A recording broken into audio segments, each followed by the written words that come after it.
دوم و امرأة باتت و زوجها علیها غضبان. دومش لعنت خدا باد بر همان زنی که شوهر از وی راضی نیست، بر زنی که شوهر با او قهری است، با زنی که شوهر بالای او غضب دارد. لعنت خدا باد بر این گونه زنها. خواهرای عزیز، اونقدر دنیای دراز نداریم، اونقدر عمر طولانی هم نداریم. فردا به خدا قسم همون زن در پیش شوهر حاضر میکنند و از شوهر میپرسند از همین زن راضی هستی یا نیستی. وای به حال اون زنی که این شوهر گوید که من از این زن راضی نیستم. این زن از همان زنایی بود که در دنیا مرا به همه پستی ها کشیدگی بود. این همان زنی هست که حتی در دنیا از حساب بدگویی و زبان درازی و بدفعلی این من نمازی به حضور دل نخواندگیم. این همان زن بدبختی هست که من از حساب جنجال های این بار جماعت هم حاضر شدن نتانستم. اگر این سخن از زبان شوهر تو صدا دهد، وای به حالت که تو سگ از سگهای دوزخ میگردی. رسول اکرم گفتن لعنت بر این زن باد، لعنت خدا بر این زن باد.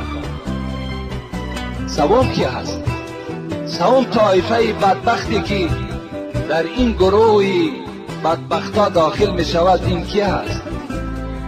من سمع حی علی الصلاة حی علی الفلاح ثم لم یجیب.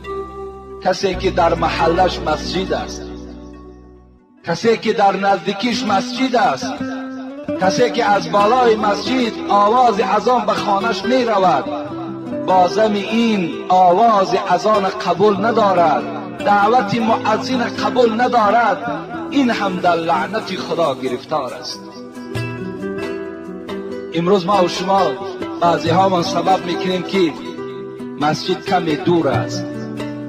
من شما را به خدا قسم میتونم اگر معرکه نان باشد همت حاضر میشید، اگر معرکه دادن یاردن باشد همت حاضر میشید، اگر 2 کیلومتر 3 کیلومتر دور اگر گویند در همونجا 5 کیلویی آرد داده می شود همت میری. نمیگین راهی دور است. ببینید شما مصیبتی دین از مصیبت دنیا پس کردگیه. کاری کنین برادرای عزیز، پدرای مهربان، به همه شما مراجعت میکنم از نماز با جماعت دور نباشید. حضرت بایزید خدا رحمت و مغفرت کند یک قصه ذکر می شود در کتاب که خدا رحمت کند حضرت مولانا جلال الدین رومی را که در نظم در آورده است. عجیب است، عجیب. بود گبر در زمان بایزید، بود گبر در زمان بایزید، گفت او را یک مسلمانی سعید کی چی باشد گر تو اسلام آوری تا بیابی 100 نجات و سروری. یک گبر بود میگوید در زمانهای حضرت بایزید بستامی، اولیای خدا، دوست خدا، مجاهد در راه پروردگار. یک گبر شاید شما در مصرعهای شعری فهمین که میگن در جوانی توبه کردن نشأه پیغمبری است، گر به پیری میرسد گبر مسلمان میشود. گبر در لغت معنای آتش پرست میدهد، کسی که پیروی دین آیین زردوشت است و یک گبر میگویند. در تاریخ نفحات الانس میگوید که همین گبرها همراه مغان 5000 سال سلطنت داشتند، 5000 سال آتش پرستی کردند، 5000 سال آتش پرستی آتش در دادن، گفتن همین خداست، از همون مدد طلب کردن. از این در گمراهی دیگر هست. آتشی که خودش افروخته میکند و خودش خاموشش میکند. گبر آتش پرست میگویند. 5000 سال همین گبرها و موغان سلطنت داشتند. موغها گفته، موغها این روحانی زردشتیان است. گویم آدمی که یک روحانی است، یعنی یک عالمی دینی زردشت، موغانها میگویند. موغانها با در درجه پسترن از مبدان یا مبیدان میگویند. مبید و مبدش همون گویم که اکن دانشمندهای عالی دینی زردشت، بعد مبد میگویند. گبر خلاص چی است؟ آتش پرست. یک آتش پرست بود. میگوید بود گبر در زمان بایزید، یک آتش پرست بود در زمانهای حضرت بایزید بستامی. گفت او را یک مسلمانی سعید، یک مسلمانی سعید آمد و یک مسلمانی نیمکاله دیگر آمد گفت ای آتش پرست، گفت آخر از زمین آتش چی فایده است؟ اگر تو صدها سال اگر آتش افروخته کنی، با یک دم کندران افتی بسوزی. اگر زمانی که یکی نافهمیده در داخلش زنی، هم زمان تر هم میسوزاند، نابود میکند. آخر عقل تا کار فرمان. و دین حق دین خداست، دین اسلام است، دین نجات است. اگرچه امروز بعضی به انصافا بیچاره‌ها با آرد و با روغن و با پول عوضش دارند، لیکن آخر شرمنده میشوند. آخر این دین دین نجات است و برای این دین کوشش ندارم گفت. گرچه در ایمان و دین ناموقنم، لیک در ایمان او بس مؤمنم. اگر چندگو من ایمانی بر خدا هم ندارم، ایمانی به قرآن هم ندارم، لیکن در ایمانداری بایزید گو من ایمان آوردگی هستم، ایمانی او در ایمان دارم گفت. لیکن در دوام چی گفت؟ گبر ما را میگوید اکن، به ما میگوید باز ایمان گر خود ایمانی شماست، باز ایمان گر خود ایمانی شماست، نه بدان میل استم و نه اشتهاست. اگر امین ایمانی که تو داری، گفت ای مسلمانی نیمکاله، اگر همین ایمانداری و اسلامداری که تو داری، در ایمانداری و اسلامی تو نه میل دارم نه اشتها دارم، نه بدان میل استم و نه اشتهاست.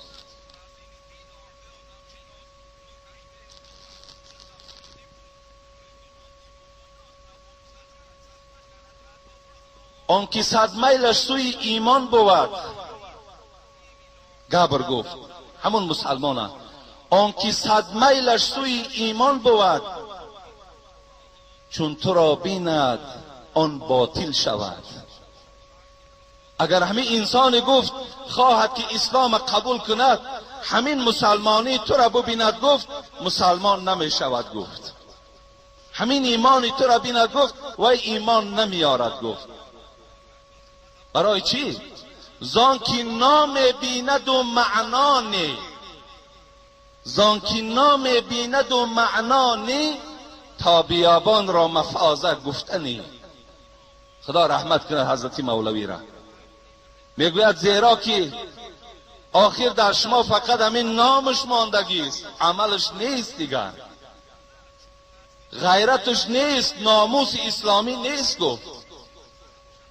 زانکه نام بیند و معنا نی، تا بیابان را مفازه گفتنی. بیابان گفته یک چولیستان هم میگویند، مفازه گفته گلیستان هم میگویند. آیا میگوید فرقی بین بیابان و گلیستان فرق هست؟ انا گفت از ایمانداری شما هم گفت مثل همین است. شما ایمان دارین لیکن از گلیستانش درک ندارین، از عملش بیدرک هستید. الله به این خاطری که ایمانهای نیمکاله که ما داریم، این وعیدن در شأن اونها داخل می شود که روز قیامت اینها هم چیان؟ اینها هم نامه اعمالشان به دست راست داده می شود. از این خاطر من جانبدارم به همون انسانی که امروز در بی خدایی دعوت دارد، لیکن در همون بی خداییش چی است؟ اراده مستحکم دارد، به خدا باور ندارد، به قبر باور ندارد، به روز قیامت باور ندارد، با همین اراده مستحکمش میمرد میرود. لیکن امروز مسلمانی ما همون اراده مستحکمش نیست. مسلمانی بله مسلمانم، لیکن در پهلوش عمل را میکند که هیچ انسان بیدین و بیدیانت این عمل انجام نمیدهد. برای مسلمان میشوی برادر عزیز. گفتی همون محمد اقبال لاهوری، گر تو میخواهی مسلمان زیستن نیست ممکن جز به قرآن زیستن. میخوای حیات مسلمانی بری، میخوای که نام شرف اسلام تو هم در دنیا و هم در آخرت برخوردار شوی، همگی از قرآن بیرون نشو. خیلی تأسف آور است، خیلی جای تعجب هم است. امروز باور کنیم در اسلام ما و شما، در ایمان ما و شما مسلمانی کامل شوین، ایمانتان کامل کنین. در هر چیزی که قرآن و حدیث های پیغمبر خداست، هر چیزی که عزیزان خدا برای فایده ما گفتند، باید ما عمل کننده باشیم تا که از روز قیامت از میبرداشتگی های همون نامه اعمال با دست چپ نباشیم. انشاءالله از این آیت قرآن ما خیلی درکدار شدیم و حتی آیندهش هم که خداوند ولا يحض على طعام المسكين فليس له اليوم هاهنا حميم ولا طعام الا من غسلين لا يأكله الا الخاطئون. خوراک همینها در دوزخ چیست؟ وقتی کم مانده سوالها همه باقی. من شاید جمعه آینده در باب خوراک این دوزخی ها برای شما معلومات دهم. خوراکشون چی خوراک است، خدا به اینها چگونه ضیافت میدهد، انشاءالله جمعه آینده میفهمیم.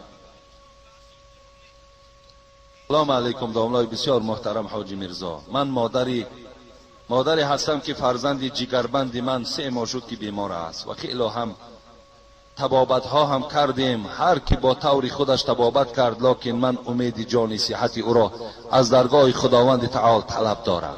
او که بسیار اخلاصمند شما هست، او چی در صحتی و حالا در بیماری فتحه های شما را گوش میکند. ما همه به شما اخلاص داریم. من مادر شما را فرستاده خدا میدانم. خواهش دارم روز جمعه اگر او ذره خود را خوب حس کند در مسجد شما نمازگزاری میکند. او همه نمازهای جمعه را در همون مسجد شما بود. ببخشید داملای عزیز، مادری که مغز و استخوانش میسوزد، دیگر چی گفتنی هم را نوشته نمیتوانم. روز جمعه روز تولدش هست. او خود روز جمعه به دنیا آمده است. داملای محترم، از شما یک دعای نیک، شفای کامل بهر فرزندم طلبگار هستم. مؤمن خداجوی بسیار است. اهل جماعت دعای نیک کنید. به کمال میل مادر گمراه شده، اگر خطا باشد بسیار عذر. داملای بسیار محترم حاجی میرزا، برادر این مادرم در حق فرزندشان دعا طلب کردن. یک آیت به یاد ما آمد برادرای عزیز. خدا در قرآن قو انفسکم و اهلکم نارا و قودها الناس والحجاره. خداوند میگوید ای مردم فرزندهاتان از عذاب دوزخ نگه دارید، زیرا که آن چیزی که آتش دوزخ علنگه میدهد این آدم است و سنگ است، سنگ ها است. چگونه که این مادر غم فرزند میخورد، چگونه که این مادر برای بهبودی او شفا طلب میکند، باید پدرها و برادرای عزیز ما نیز برای شفا یافتن او در قبر روز قیامت باید کوشش کننده باشیم و فرزندها ما بسیار اهمیت میدادگی باشیم. فقط غم دنیاشان نخوریم، فقط برای بهبودی سلامتی و راحتی اونا در دنیا کوشش نکنیم، برای آخرتشان هم مهنت کنیم، بسیار مهنت کنیم. بسیاری پدر و مادرای هست که امروز گویم دلاور نمی شود که بچهش به نماز دعوت کند یا از حرام کرده ها معنوش کند. لیکن فردای قیامت انا همین فرزنده که امروز تو نگفتی باید روز قیامت از پیشی بری تو میدارد که همه شرایط همه پول و مال مکو در راه تو صرف کردم، یک بارم نگفتی که خدا را عبادت کن. اون حالت از گویم که یاقه ما و شما میدارد و تمام آن چیزی که میخواهد بالای ما و شما میگوید، زیرا وی را درد میکند و عذاب میکند. خدای مهربان این فرزند شفای کامل و شفای عاجل خدا نصیب و روزیش بگردانی. آمین و رب العالمین. السلام علیکم اکای حاجی میرزا. ما یک گروه طلبگان با سوال ما جواب دهید.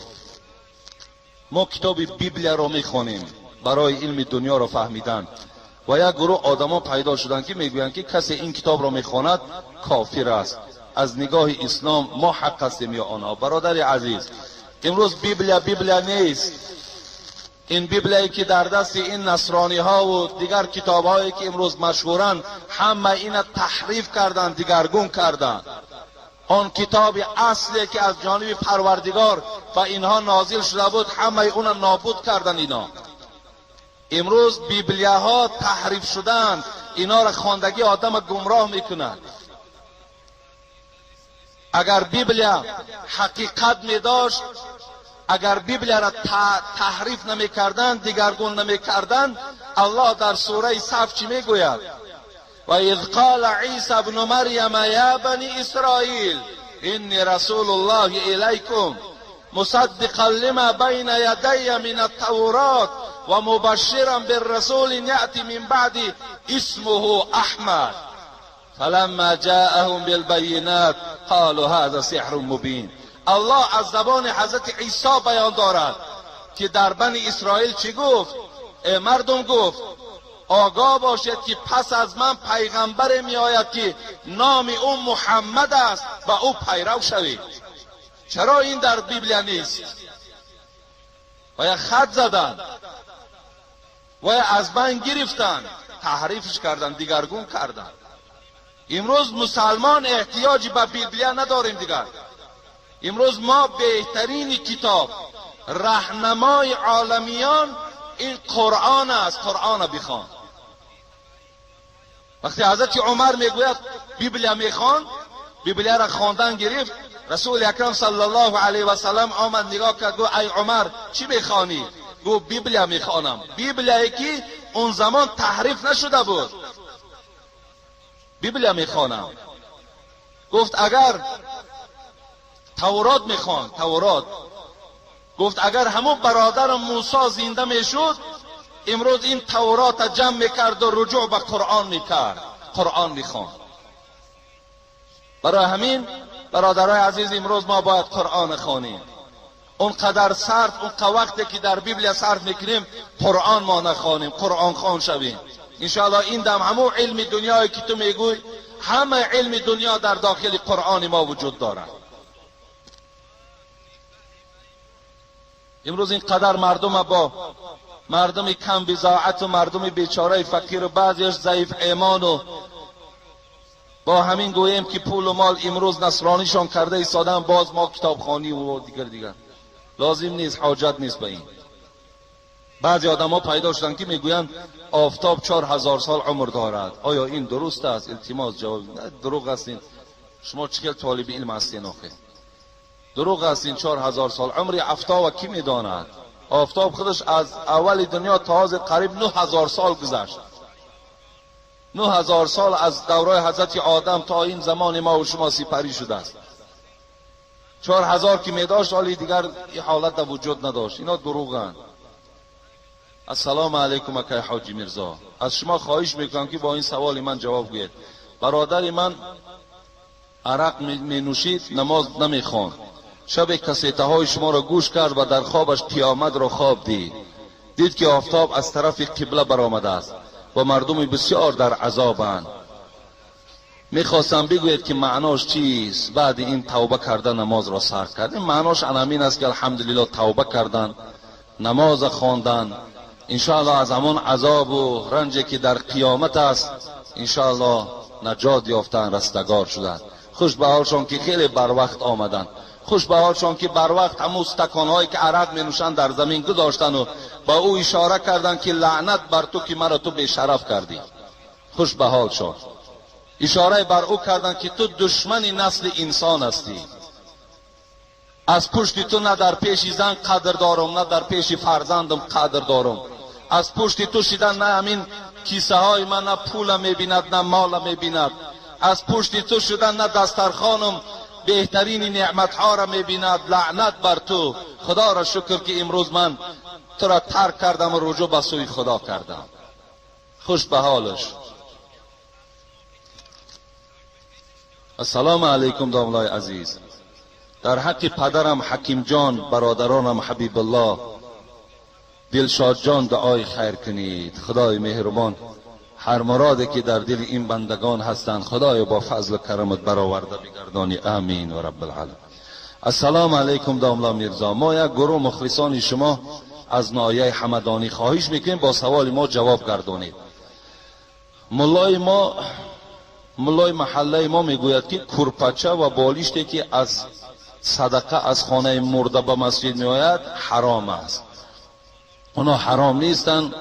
اگر این ملا گویم که یعنی اینقدر پرهیزکار باشد میتواند که همون کرپچه ها را و اون چیزی که از خانه همون مردهدار میاد در همون محله آدمای فقیر بیچاره که هست برده در خانه همون ها پرتوید.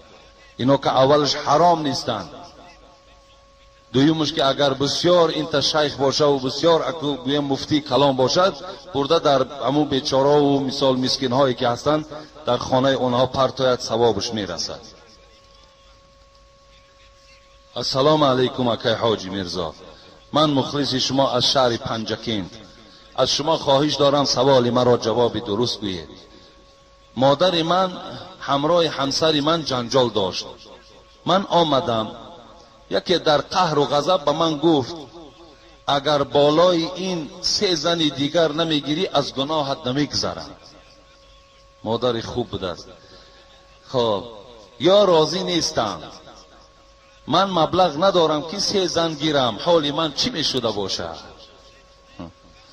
این جوان خیلی از مادر، از حرمت مادر درکدار بوده است. این مادر آمدن بالای گویم که جنگ و جنجال در این بچه که آمده است، این زن با مادر که جنجال داشته است، مادر در حالت قهر و غضب گفته است اگر بالای همین زن 3 زن نمیگیری من از تو راضی نیستم.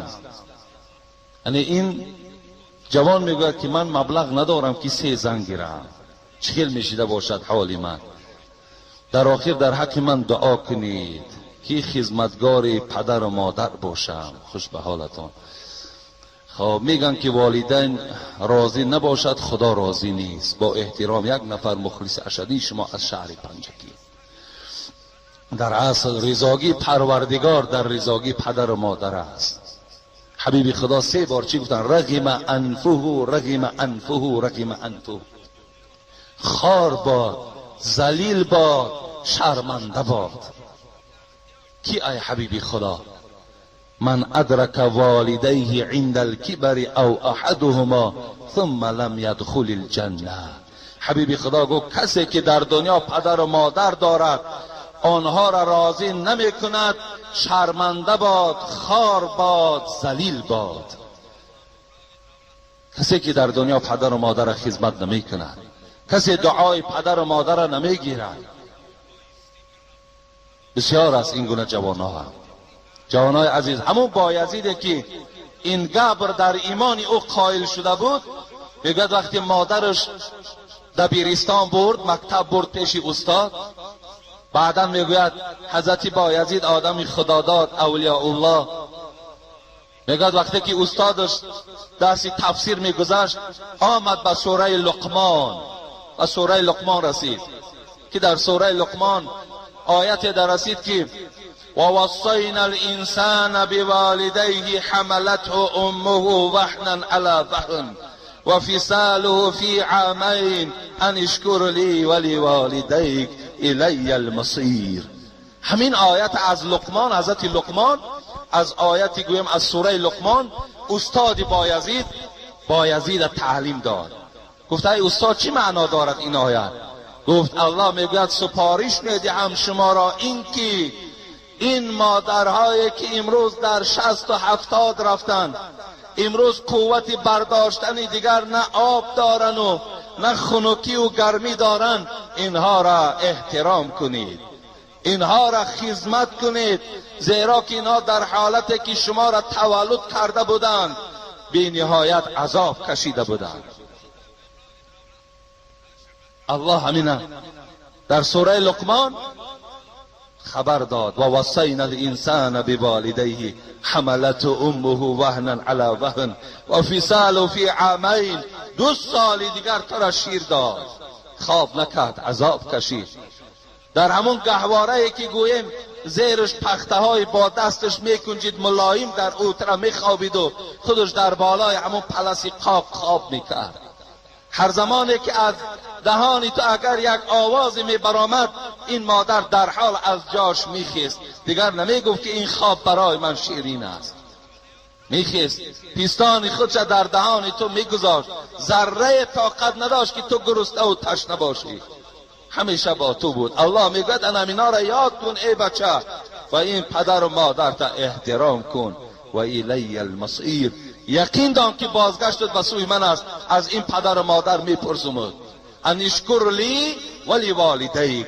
الله گفت من شکرانه کن و بعد شکرانه من پدر و مادر تا شکرانه کن. وقتی بایزید این سخن شنید گفت استاد اجازت نیست که یک خانه روم. بایزید مادر پیر داشت، آمد میگوید کتاباش زیر کش و گفت مادر گفت الحال یک آیت خواندم که من را دیگر در همون حجره نشستن در دیگر طاقت نماند. گفت چی خواندی؟ گفت الله میگوید ان اشکر لی ولی والدیک، هم من شکر کنید، هم من عبادت کنید، هم پدر و مادرتان شکرانه و احترام کنید. مادر گفت من طاقتی در 2 خانه خدمت ندارم، یعنی هم عبادت پروردگار را بکشم و هم خدمت تو را کنم. گفت این قوت من ندارم، از این خاطر از تو خواهش دارم که از مکتب بس میکنم، همیشه در پیش تو خدمتی تو را میکنم. مادر گفت بچم گفت من که مادری تو هستم، من از خدمتهای تو راضی هستم، تو را در راه خدا بخشیدم، رو گفت در راه خدا خدمت کن. بایزید میگوید همان کتابی زیر کش کردگیم از همین خانه برآمدم، 33 سال جانب خانه نآمدم، 33 سال در راه پروردگار خدمت کردم. بعد 33 سال وقتی خوابهای هر رنگه دیدم گفتم باید مادرم زیارت کنم. وقتی آمدم مادرم خیلی پیران سال بود و دیگر آب طهارت در دستش چی میگفت؟ پروردگارا همون غریبی مرا نیکو نگه دار، خدایا همون غریبی مرا احوالش نیکو کن، از درگاه تو فقط خواهش من همین است. بایزید میگوید از پس که من میشونیدم گریان شدم و آمدم گفتم ای مادر، گفتم همون غریبی که تو دعا کردی همون غریب در پیش توست. همون غریب حاضر شد. گفت میگوید مادر در آغوش گرفت. زمانی که مادر میگه پشتش دیگر چی بود؟ پشتش راست نبود، پشتش خم زدگی بود. گفت بایزید گفت از فراق تو دیگر نه چشم ماند و نه پشت ماند. گفت و میگه رفت با همین احوال میگه بالای بسترش در خواب کرد و یک زمان بایزید میگه مادرم گفت که آب بیار، آب بیار. گفت آمدم نگاه کردم ظرف ها در خانه آب ندارد، دوان به جویبار رفتم تا آب آوردم که مادرم خواب است. همون در دستم داشتگی آب. گفت این مادری من گفت سحر بیدار شد، وقتی من دید بالای سرش گفت ای جگربند گفت خواب نکردی؟ گفتم آخی خواب کنم یکی مبادای تو آب گویی و مرا نیابی، این حالت در یکی مبادایی که غضب پروردگار بیدار شود. و میگوید مادر از دست این بایزید آب گرفت و در حق بایزید دعا کرد که خدایا گفت این بنده را گفت یکی از بهترین مردان راه خدا بگردان. بایزید میگوید هر چه که یافتم از دعای مادر یافتم. از این خاطر دادرای عزیز، برادرای مهربان، امروز جوانا، امروز مسلمانایی داریم که در برابر اون مسلمانایی که ذکر کردم با پدر و مادر ملال قهری هستند، با پدر و مادر قهری هستند. پدر و مادر داد و سیاست بالایشان میکنند. تو حق نداری. الله در قرآن ولا تقل لهما اف ولا تنهرهما، تو بنده خدا حقوق نداری که وزنین ترین دردی که در وجود تو پیدا می شود وقتی پدر و مادر بالای سر تو آیند تو اوف گویی، این ده حق نداری. زیرا که هر اوفی که تو میگویی جگرهای اونها را پاره میکنی، تو اونها را غمگین میسازی. ولا تنهرهما، تو حق نداری که بالای پدر و مادر داد و سیاست کنی. آخر اینا بالای تو سیاست نکردن، تو گریه کردی اینا نوازی شد کردن، تو گریه کردی اینها تو را الله گفتند، تو گریه کردی برای تو شیر دادن، برای تو آب دادن تا که تو خاموش باشی. اینا با تو این گونه معامله نکردن که بایستا باید تو هم این معامله را نسبت این انجام دهی. این برادر عزیز تو گناهگار نمیشوی. این برادر پنجاکینتی، یعنی این در حالت قهر و غضب گفته است مادر، به همین خاطر تو میتوانی که همون زنه چیکار کنی؟ مجبور سازی که دیگر دویم باره با مادر تو جنگ و جنجال نکند و از پیش مادر تو رفته خواهش و التماس کند که دیگر این کار گویم این عمل بعد از من رخ نمیدهد. مادر مرا ببخش گفته انا این کار در زن تا مجبور بساز، انشاءالله تو ثواب میگیری. اینجا یک سوال تعجیلی آمده است، همین خوانیم، باز سوالها باقی ماندن. شخصی که در حالت جنابت میمیرد چی خیل باید غسل داده شود؟ مثل همین آدمی که در غیر غسل جنابت میمیرد. آدمی در حالت جنابت میمردگی معنای اینا ندارد که وی حرام مرده است، معنای اینا ندارد که وی یگان شرف و قدر در نزد خدا ندارد. اگرچه در زمانهای پیش بعضی از پیشواها میگفتند که وقتی در جنابت که آدم مرد باید که وی همون مردینگی را چاک میکنند و داخل وی میشویند. این باور که جبر، این ظلم وی حس میکند. وقتی صاحب مختصر خدا رحمت کند میگوید که موی سرش اگر جینج باشد وی شانه نکنید، اگر دندان او در یک رگ باریک کشال باشد دندانش نکنید، بدن او را شستند شما آب شیرگرم گیرید، در دست هاتون حتی دست کشک کشین که تا که بدن او آزار نیابد.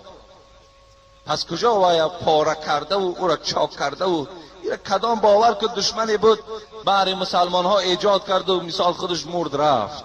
اینا دروغ هستند، اینا را تماما باور نکنید. انسانی که در حالت جنابت میمرد برابر است که مثل آدمی که در غیر جنابت میمرد، هیچ فرقی در بین اینا نیست. صاحب خلاصه را خدا رحمت کند، خلاصه مذهبی کتاب است. وای میگوید اگر کسی که بازنش میخواهد خانه‌داری کند، شب خانه‌داری کرد، اگر خواهد که دویم دفعه خانه‌داری کند رود یک بار مستحب کند و آمده خواب کند با همون تنه جنابتش، از قسم سحر خیسته باز خانه‌داری کند، همون دو بار جنابت شدگیش ده یک بار غسل کند، از قسم سحر بس کفایت میکند. شرط نیست که در هر باری حتی رسیدگیش رفته و از سر غسل گیرد، حمیدش هم شرط نیست. برای همین اون در حالت یگان چیزی نیست، بلکه وای حتی رسول اکرم چی گفتن؟ و فی بضع احدکم حسنه، شما هرگاهی که بازنتان خانه‌داری میکنین در نزد خدا پاداش اجر میگیرین، اجر دارد. این حالت در حالت جنابت هم که از دنیا گذشته باشد وای همون شرف، همون قدر اسلامیش باقی مانده است. این دروغ است که وای حرام مرد، این دروغ است، اینا را باور نکنید.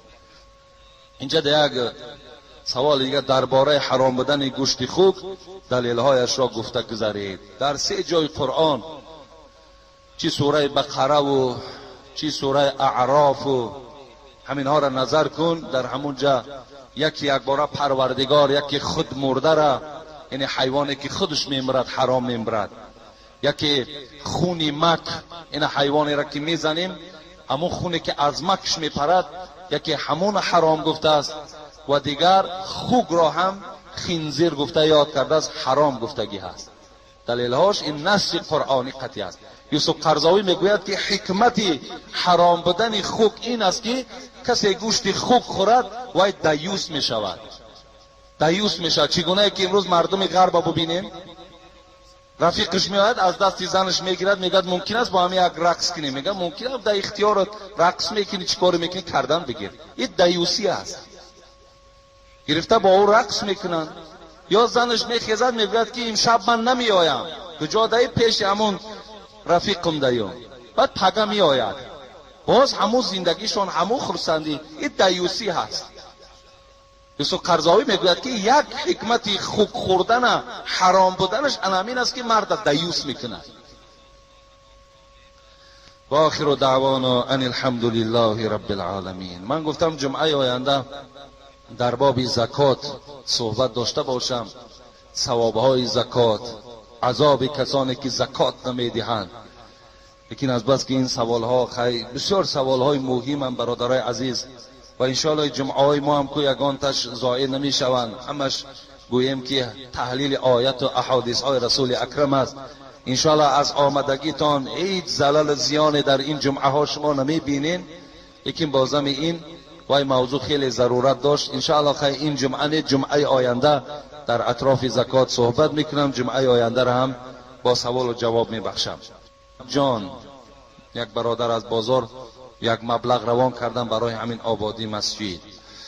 یک برادر کتابی درسی آورده است در حق پدرش که بیمار است دعا کنید گفتند. در حق فرزندان اکای محمد علی مرحوم بابای نوروز و محمد جان دعا کنید. در حق طالب علم هایی که در خارجه میخوانند، امروز از تاجیکان ما و شما هم. در حق مرحوم ایشان تغی دعا کنید از همین محله.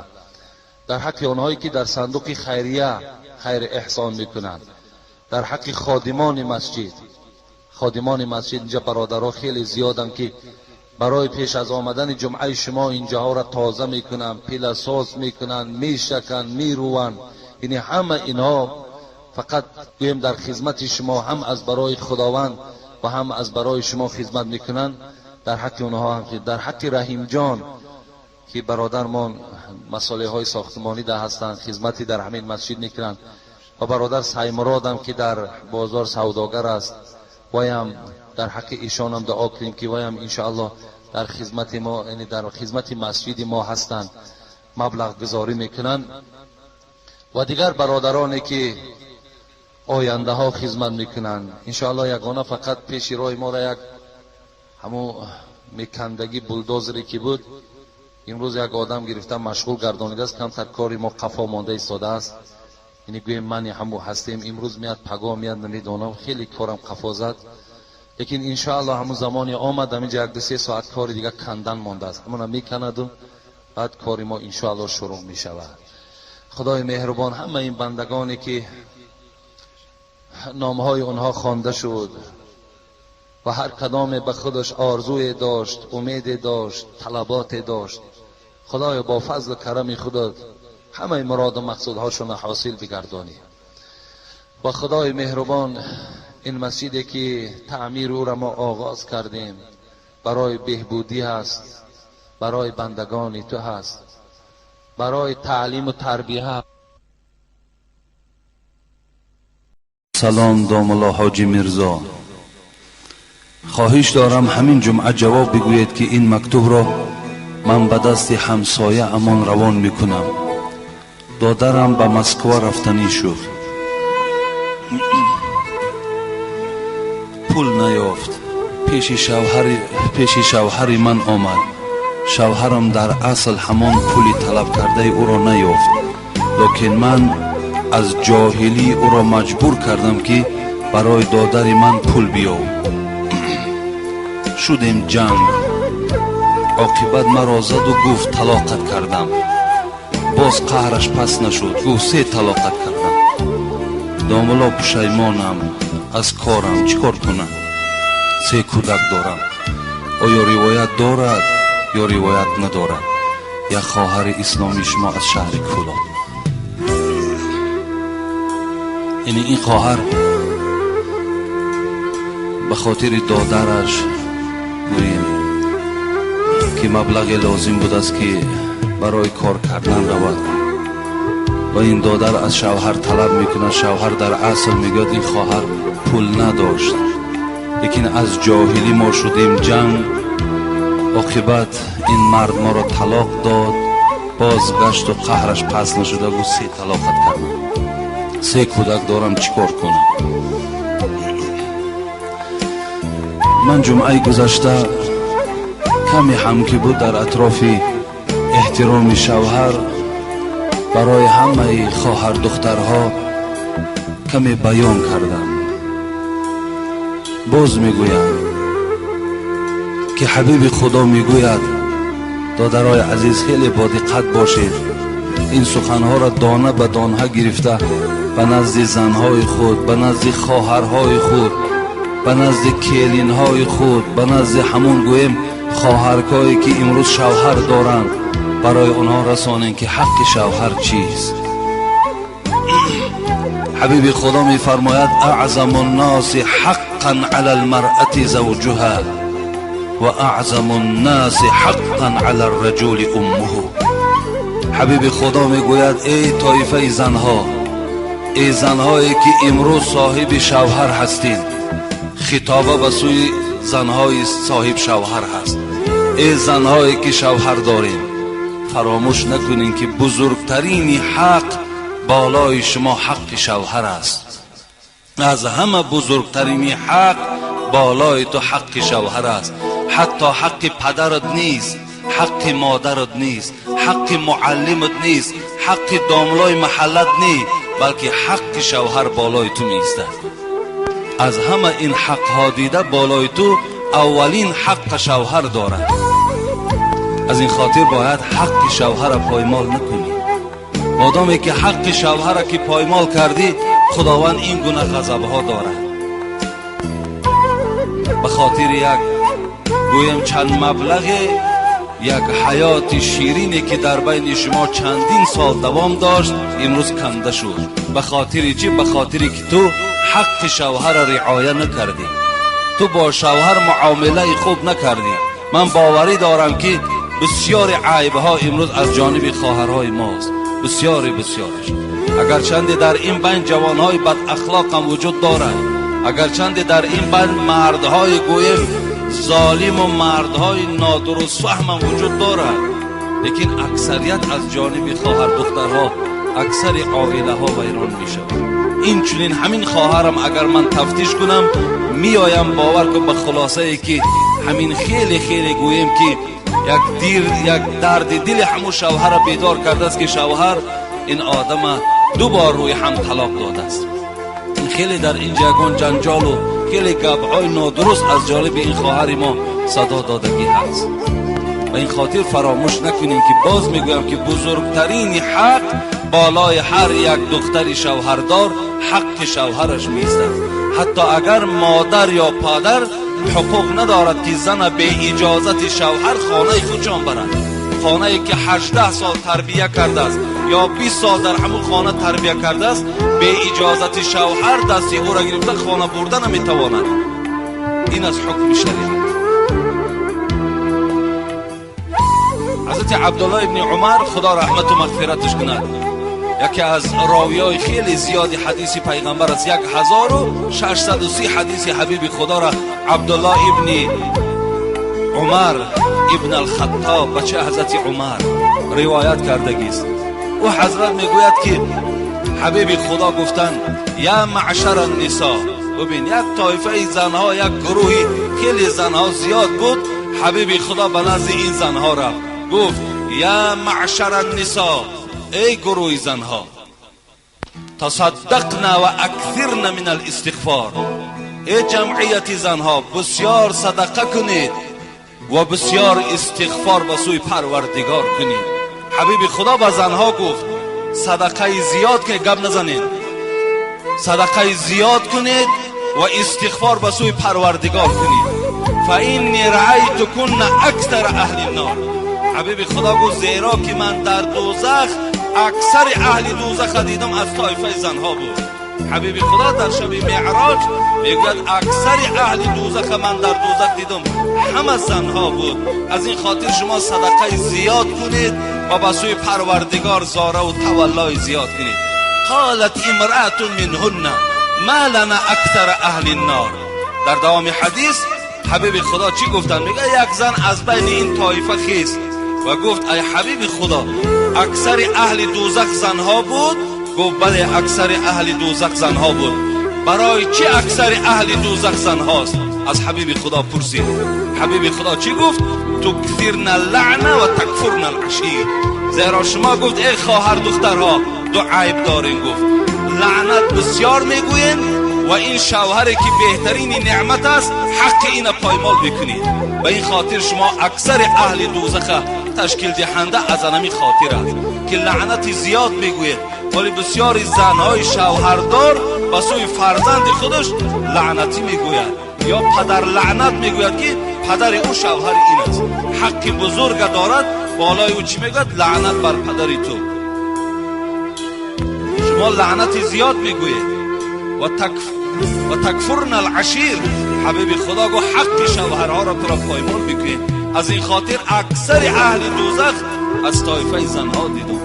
حضرت علی را هم حکایش است، میگه دخلت انا و فاطمه على النبي صلى الله عليه وسلم ووجدناه بكاء شدید.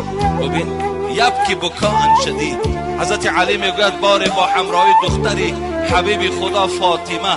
شما میدونید که حضرت علی داماد حبیب خدا بود، شوهر فاطمه دختر دوستدار حبیب خدا بود که میگوید در چهره از حبیب خدا هیچ دیگرگونی نداشت، بی نهایت با حبیب خدا مانند بودم.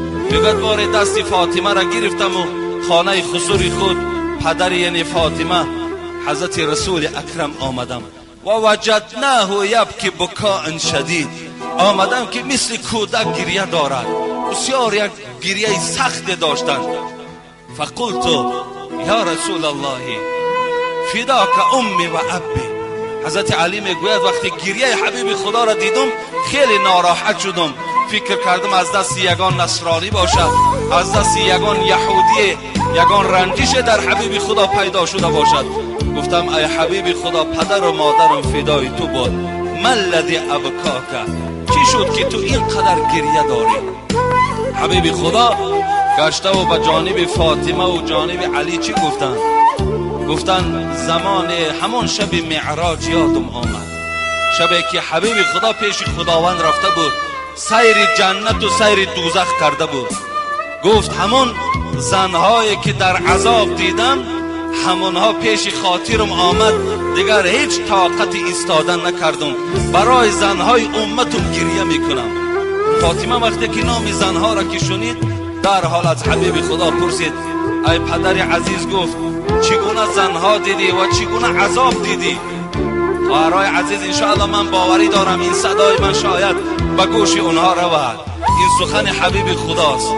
رسول اکرم گفت دیدم یک گروه زنها را دیدم که از مویهای سر آویزان بودند، از مویهای سر آویزان بودند. دویم گروهی را دیدم که از زبانها آویزان بود، در حلق اونها چرک و زقوم همون دوزخ ریخته میشد.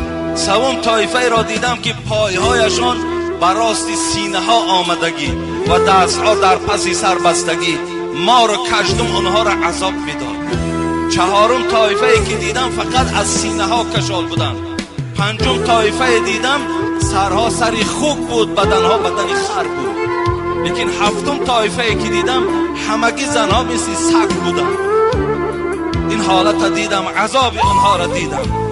از جبرائیل پرسیدم ای جبرائیل این طایفه چی طایفه باشد و چی عذاب، از بحر چی اینها را خدا اینقدر عذاب بدهد؟ حبیب خدا را جبرائیل چی گفتن؟ اینها میبینی که از مویهای سر کشالند، اینها دخترهای هستند که در دنیا نام مسلمانی داشتن رای که روی مال نداشتن، اینها سرهای لوچ بودن. از مویهای زیبای اینها تا جایی که شوهرها راحت کنند مردهای بیگانه راحت میکردن. از این پریچاسکه هایی که اینها برای پیدا کردن و برای آماده کردن زنا چقدر زیبا پریچاسکه ها میکردن، اینا همون طایفه های هستن که در دنیا موی سری خدا مردهای بیگانه را نشان دادن. اینها را خدا به همین خاطر از موی هایشان آویزان کردن. گفت دویم طایفه ای که از زبان کشال بودن. فاطمه میپرسد اونها چی گونه بودن؟ حبیب خدا گفت اون زنهایی که از زبان کشال بودن و در حلق اونها زقوم و زرداب دوزخ ریخته میشد، زنهای بودن که با این زبان در دنیا شوهرها را آزار میدادند، با شوهرها جنگ و جنجال میکردند، شوهرها را لازم میشد دهن اونها گفتن نام میبردن. امروز جوانای ما آنقدر با ایمان شدن که از من سوال میدهد اگر زن گوید که در دهنت فلان کنم طلاق میشود یا نمیشود؟ من میگم همین معامله را کی کرد؟ میگه عائله من بر من کرد. تو چی؟ من طاقت میکنم و صبر میکنم و زندگی با این زن میکنم و این زن را تربیه میکنم. ببین این از زبان جوانهایی که امروز الحمدلله گویم که ایمان کامل دارن، از زبان همون جوانها صادر میشود. همین زنهایی که از زبان آویزانند زنهایی بودن که در دنیا شوهرها را آزار میدادند. شاید این صحبت من با یگان طایفه زنها نفارد، لیکن همون زنها ایستاده همین سخن پیغمبر خدا را کمی مقایسه کنند که آیا کدام مرد میخواهد که زن او را آزار دهد؟ کدام مرد میخواهد؟ همه وقت مرد میخواهد که زن او را نوازش کند، سخن خوب گوید، برای طعام خوب پزد، برای او لباسهای او را تازه کند، برای این شوهر دادر و پدر و مادر را احترام کند. همه شوهر اینا میخواهد. دویم طایفه ای که آویزان بودن از زبانها زنهایی بودن که چی بود است؟ شوهرها را با این زبان آزار میدادند. فاطمه میگوید پرسیدم ای حبیب خدا، زنهایی که تنها از سینه ها کشال بودند اونا چه عذاب داشتند؟ گفت اونها از چشم شوهر در خلوتی زنا میکردند، شوهرها را که دور میدیدند در حال زنا را برپا میکردند، با مردهای دیگر رفت آمد میکردند. از این خاطر این زنها را خداوند از سینه هاشون آویزان کردند. حبیب خدا را پرسید اون زنهایی که سرها سری خوک و بدنها بدنهای خر شدگی، اینها چگونه زن بودند؟ گفت اینها در دنیا با شوهرها سخن دروغ میگفتند، شوهرها را فریب میدادند، بازم این کوچه مردم کوچه را فریب میداد و سخن چینی میکرد، سخن یک زن میگرفت در پیش زن دیگر میبرد. از این خاطر خداوند با این معامله بعد با او مراسا کردند. زنهایی که مثل سگ بودند اینها چیکار کردند؟ اینها در دنیا بخیل بودند، اینها در دنیا حسد داشتند. وقتی بهبودی در خانه شوهر را میدید در همو بخیلی میکرد است، در همو حسد میورزید است که شوهر من از دادرم دیده و از برادرم دیده بایتر است و خوشرویتر است و زیباتر است. از این خاطر خداوند این زنها را با این حیوان چیکار کرد؟ مبدل گردانید. از این خاطر من این صحبت بحر چی کرده ایستادم؟ به خاطر که خواهرهای ما بیدار شوند که حق شوهر بلند است. من نمیگویم که زنها حق ندارند. ما درباره حقوق زنها قریب 4-5 جمعه صحبت ها داشتیم که زنها چقدر حق بلند دارند. منم طرفدارم که شوهرها زنها را احترام کنند، زنها شوهرهاشون را احترام کنند. خواهرای عزیز وقتی که تو معامله درست با شوهرت میکنی، دختری تو فردا با همون دامادی که میشود با همون مثل تو معامله میکنه. این بسیار یک تأثیر کلان دارد. در خانه اگر شوهر زبان خوب داشته باشد، زن زبان خوب داشته باشد، بچه ها با تربیه میشود. یکی وقتی در خانه شوهرم داشتم زنم به حرمتی که کرد، عاقبت همه فرزندای شما با کلین و با داماد شما این چنین معامله میکنند. از این خاطر بسیار خوب میشد که زنها امروز اطاعت کننده شوهر شوند. برای ما همین زنهایی که شب و روز در تلویزیون ها نشان میدهد پدای کوچه های پایتخت پر از دخترهای بی معنی شدند، پر از دخترهایی که گویم امروز جامعه تاجیکستان فساد دارند. همین تاجیکستان ما پر شده است. بس است، بگذارین شما زندگیتان زندگی حلال باشد، بگذارین از شما فرزندکای خوب به دنیا آید، شما آینده راحت این فرزنداتان بینید. حبیب خدا میگوید که یستغفر للمرأة المطیعة لزوجها. تماشا کنین، زنی که اگر شوهرش اطاعت میکند، طلب مغفرت میکند از برای او کی طلب مغفرت؟ الطیر فی الهوا. همین آسمان در کبوترایی که میبینین، آسمان در گنجشکایی که میبینین، همین آسمان در هر پرنده که نباشد، حبیب خدا میگد اونها دعا میکنن که خدایا مغفرت کن همون زنی را که شوهرش اطاعت میکند. بین پرنده های آسمان برای که زنی که شوهر اطاعت میکند طلب مغفرت میکند. باز که والحیتان فی الماء. برادرای عزیز، این هزل نیست، این افسانه نیست. در بحر چند عدد ماهی است؟ ببین میلیارد ماهی در زیر بحرها وجود دارد. حبیب خدا گفت همه ماهی ها در دعاشون دعا میکنند در حق زنی که اطاعت کننده شوهر است. میگوید خدایا مغفرتش کن. تماشا که وقتی پرنده در حق دعا میکند، ماهی در زیر آب دعا میکند، والملائکه فی السماء. حبیب خدا میگوید ملائکه هایی که در آسمانند عدد ندارند در حق زنی اطاعت کننده دعا میکنند.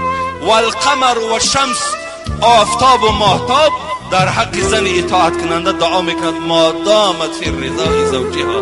تا زمانی که زن شوهر راضی باشد در حق این زن همه آن چیزی که نام بردم حبیب خدا بود در حقش دعا میکند. بسیار خوب میشود که خواهرای عزیز نه برای دادر جنگ کن، نه برای برادر جنگ کن، نه برای خواهر جنگ کن، نه برای مادر و پدر جنگ کن. همیشه احترام شوهر تا بجا بیار. همیشه هر چیزی که نقشه که میکشد از نقشش بیرون نشو. خاطر فرزندکات، خاطر روز قیامت، خاطر روز گویم که قبرت، همه اینا را پیش چشم بیارو. خاطر هیچ کس نبین، خاطر شوهر تا ببین. شوهر تا احترام کن. اگر من باوری دارم همین خواهر که 3 کودک دارد، از پشت همین دادری که جنجال کرده است، 1 هفته در خانه همین دادر بیست، باور که همین دادر خودش از خانه پیشت میکند. میگه برای من تو در کار نیستی. این معامله رو در این حیات هممون دیده استیم. همون خواهرمون که بیوه می شود، همون خواهرمون که گویم طلاق از شوهر میگیرد، هیچ کدام ما و شما روی دیدنش نداریم. هیچ کدام ما و شما آن معامله و مراسایی را که شوهر با او میکند هیچ دیگر اولاد اجداد با او نمیکند. و این خاطر به خاطر هیچ اولاد اجداد و شوهرهاتون دلسیایی نکنید. شوهرهاتون احترام کنید. به قدر شوهرهاتون رسید.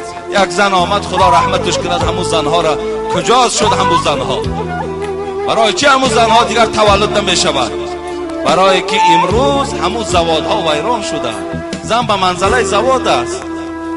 زوادهای خوب بود در دورش، تولدهای خوب میکردن، فرزندهای خوب به دنیا می آوردن. برای که زنها خودشان با حیا بودن، زنها خودشان خدا ترس که بودن، فرزندهای خوب تولد میکردن. برای چی امروز مردم سوال میداد سعدی تولد نمی شود، حافظ شیرازی تولد نمی شود، ابو علی ابن سینا تولد چرا نمی شود دیگر؟ برای که زوادها ویران شدن، برای زنها بی حیا شدن، برای زنها دیگه از خدا نمی ترسند، برای اینا دیگه فرزندهای خوب خدا نمی دهند. زنی بود میگه نزد حبیب خدا آمد و گفت ای حبیب خدا میخواهم شوهر کنم، شوهر میکنم، لیکن ای حبیب خدا تو معلم ما هستی، تو شفاعت کننده هستی برای تمام امت در روز قیامت به اجازت پروردگار. چی توصیه میدهی؟ حق شوهر چگونه هست؟ حبیب خدا چی گفتن؟ گفتن خواهر عزیز گفتن شوهر کن، خوش به حالت. بهترین زن همون زنی هست که شوهر دارد، بهترین جوان همون جوانی هست که زن دارد. لیکن گفت فراموش نکن که لو کان من فرقه الى قدمه صدید فالحسته ما ادت شکره. حبیب خدا چی عجیب جمله زیبایی گفتن. میخواهم که همین جمله را همه زنهایی که شوهر میکنن در بالای همون صندوقهایی که پر از متریال و کرته و از تمام اشیای دنیا همراه خود دارن، بالای همون صندوقها در همین جمله را می نویساندن لو کان من فرقه الى قدمه صدید فالحسته ما ادت شکره. همین شعار کاش که می نویساندن. همون جوابنامه هایی که در قبر می نویسید به کسی در کار نیست، ایو جوابنامه در همون ورقای دراز ده بالای صندوقهای دخترتان در همین جمله را نویسید. این جمله چی معنی دارد؟ این جمله هست که از زبان حبیب خدا صدا داد. رسول اکرم گفتن اگر ای خواهر عزیز از تار سر شوهرت تا زیر قدمش اگر زرداب باشد، چرک باشد، خون باشد، با زبانت اگر تازه کده بیایی تا حال حق شوهر را به جا نآوردی. تا حال حق شوهر به جا آمدگی نیست. برای شوهر بهترین نعمت است. انا این جمله را بالای صندوقات نویسید تا که دختری تو با حق شوهر رسد. دخترها را شینانید. پدرای عزیز، مادرای عزیز، همه میخواین که رفته از سر دکان دخترتون آش خورین، شوربا خورین، بهترین نعمت ها را خورین. میخواین که رفته دخترهاتون خرسند در خانه های شوهر بینین. چیکار کنید؟ در خانه تعلیمش دهید. در خانه فهمانین که بچم که خانه شوهر رفتی دیگر پدر مادر نگو، دیگر اپا و خواهر نگو، دیگر دوگانه بازی و طلبه نگو. هر چیزی که شوهرت میگد اجرا کن. انشاءالله بچم به همه نیکبختی های حیاتت میرسی. گفته این نصیحت ها را باید که هر یک پدر مادر کند. اینجا یک خط دیگر آمده است، میگوید که مرا شوهرم 3 طلاق کرد. این خط در پیش من است. 3 طلاق کرد. به چی خاطر؟ شوهرم دیر کرد دیگر نه آمد، در کار بود از شوهر. از عبیتی برآمدگی شو آمد است، از توی خانه دوگانش رفته است. وقتی شوهر که میپرسش میگوید باز بلند آوازی کرده است شوهر 3 طلاقش کرده است. ببین ما باید که هر یک قدم آنها پرسیم و با پرسیدن غلام نمیشیم که پرسیم که شوهر اجازتم نمیدی خانه دوگانم میرم، خانه آچم میرم، خانه اکم میرم. انشاءالله همه شوهرها اجازت میدهند. اگر تو همرا با زبان خوش پرسی انشاءالله شوهرها هیچ وقت با شما دشنام قبیل نمیدهند. افسوس که همون زنهای میپرسیدگی هم امروز گوییم که از بین همه نابود شدن. دوره های حبیب خدا بود. ببین زنها چکل زنها بودند. پدرای عزیز دیر نشده است، دنیا دیگرگون نشده است، ما دیگرگون شدیم. اینجا دنیا را ما و شما و شرایط ما و شما برای خود دلیل نیاریم. ما خودمان به مسئولیت شدگیم، ما خودمان به اهمیت شدگیم. در دخترهامان تماما توجه نداریم. چگونه معامله میکند کردن میگیرد. عاقبت یکی میشنویم یگان بی حیایی و یگان نامعقولی دختر ما پسان سرها را در سنگ میزنیم که دیگر فایده ما نمیکند. زیرا از اول علاج واقع پیش از وقوع گفتند. پیش از آن که این دختر ما بی حیایی بی شرمی کند پیشکی علاج باید ما و شما میدیدیم. میگه دورای حبیب خدا بود. کیسه مشهور از شمس الدین ذهبی را خدا رحمت کنه در کتابش میارد. همه بابی همه احترام شوهر در این قصه را حکایت میکند. من جایش آمده که صحبت میکنم. میگوید که این زن وقتی که شوهر از خانه بیرون شد گفت از خانه بیرون نشد تا زمانی که من از تجارت برنمیگردم. تجارت رنگی دوبای خیتای در 1 هفته نبود، بلکه پای پیاده 6 ماه و 1 سال میرفتند. گفت از خانه بیرون نمیشوی تا زمانی که من نآیم. زنای فرمانبردار خدا ترس که بود گفت میلش به جان قبول گفت. از بین رفت شوهر به تجارت. 1 ماه نگذشته که برادرش آمد گفت پدرم در حالت سکرات که صحبت میکنم. میگوید که این زن وقتی که شوهر از خانه بیرون شد گفت از خانه بیرون نشد تا زمانی که من از تجارت برنمیگردم.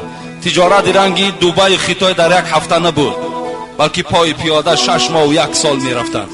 گفت از خانه بیرون نمیشوی تا زمانی که من نآیم. زنای فرمانبردار خدا ترس که بود گفت میلش به جان قبول گفت. از بین رفت شوهر به تجارت. 1 ماه نگذشته که برادرش آمد گفت پدرم در حالت سکرات مرگ است. بسیار خوب میشه اگه رفته دعای پدر گیری. این دختر گفت برادر عزیز گفت پیغمبر خدا زنده هستند، حیات هستند، شوهرم نیست. رفته کنی از همین معلم بپرس، از همین حبیب خدا بپرس اجازت میدهد که من برای زیارت پدرم روم. وقتی حبیب خدا را آمده پرسید حبیب خدا چی گفت؟ طاعتها لزوجها خیر من عیادتها لابیها. همین اطاعت شوهر کردنش بهتر است از اینکه پدرش خبر گیرد. دختر قبول کرد. ببین امروز پدر کسل باشد شوهر درک ندارد الک دختر در خانه آتشه. دویم آمد از بین 1 هفته گذشت کش گریان در آمد. خواهر عزیز گفت پدرم گذشت، در جنازش اشتراک میکنی یا نمیکنی؟ و حبیب خدا را پرس اجازت میدهد یا نمیدهد. وقتی نزد حبیب خدا را برادر حبیب خدا چی گفت؟ طاعتها لزوجها خیر من تشیعها جنازته. بین گفت در همون خانه نشستن و اطاعت شوهر بهتر است که از جنازه پدرش اشتراک کردن. زن قبول کردن. محلش گفتن. از همین بین 1 سال گذشت که شوهر آمد. در حال دختر حادثه را گفتن، شوهر گفتن برای چی نرفتی؟ گفت حبیب خدا اجازت نداد.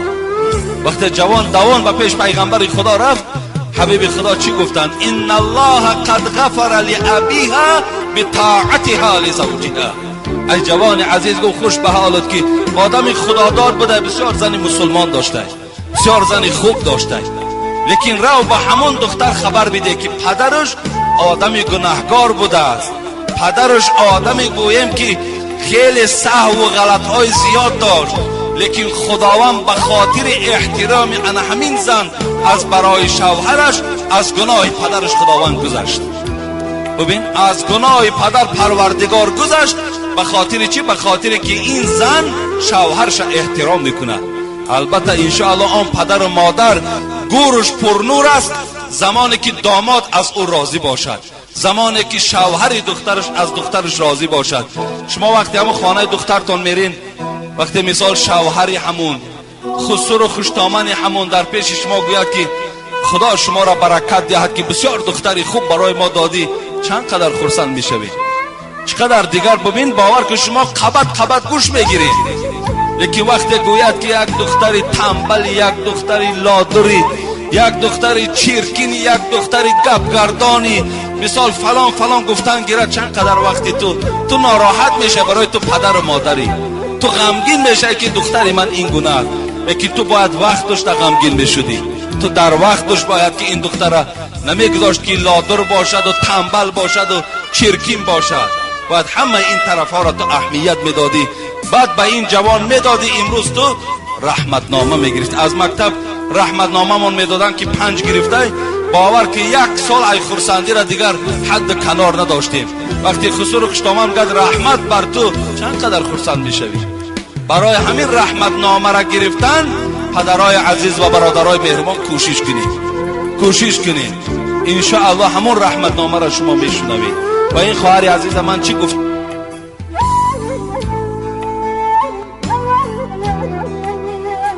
عزیزم میگویم که مقصد یک باری که طلاق دادن بازگشته و 3 طلاق گفتن، این روایت داره، فقط روایتش در دست من نیست.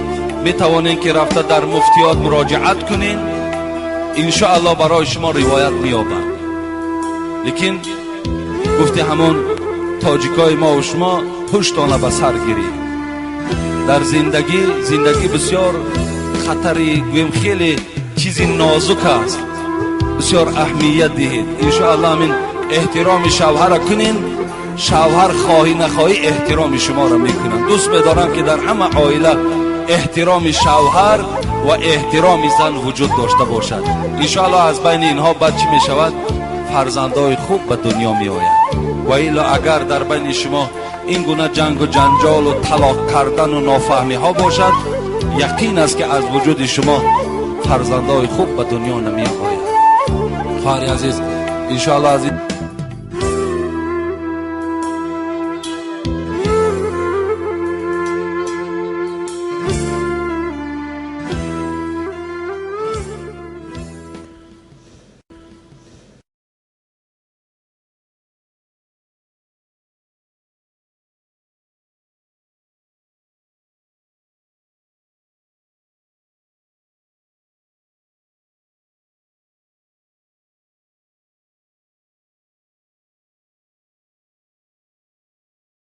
جوان سر از راه مادر بتافت. خدا رحمت کنه شیخ سعدی را، قصه میکنه. جوان سر از راه مادر بتافت، دل دردمندش به آذر بتافت. یک جوان میگه یه روز مادرش چی کارش میفرمه که سرکشی میکنه، گوش نمیکنه. آقا دیگه مادر از زورش نرسه که بروه یه شپلوقش بزنه. این سلمه ترگل دیگه بزبله شده است، آقا زوری مادر نمیرسه. چه بیچاره شد، پیشش آورد مهد که ای سست مهری فراموش عهد، نه در مهد نیروی حالت نبود. کمپین وقت دید که گپش گوش نمیکنه و سرکشی داره، اطاعت نمیکنه، پسند نکرد است مادره. همون گواره را که کلان کرده بود، همون گواره را گرفت آورد.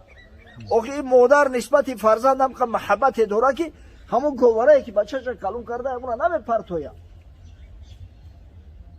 اگر چند هر کلونه که زود ببینه براش یک گواره نو میارن، نه که همون که نگاه میکنم.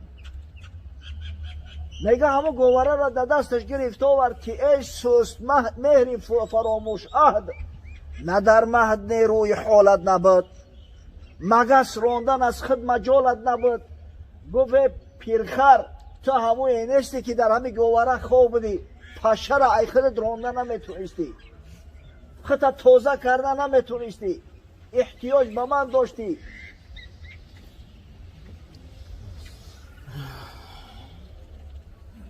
تو آنی که از یک مگس رنجه‌ای که امروز سالار و سرپنجه‌ای، تو همون شخصی هستی که یک پشهک آزارت میداد امرا دور کردن نمیتونستی. اگه امروز قوت یافتی و امروز با قوت شدی و گردنت غوث شد، امروز دیگه مادر برای تو هیچی نیستی. به حال رسی باز در کار گور که نتوانی از خویشتن دفع مور.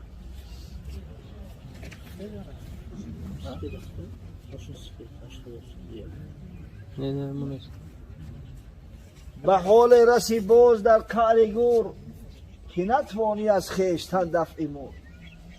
ولی با به حال میرسی که کرمای لحد بدن همه خرن دیگه از دستت کار ساخته نمیاید.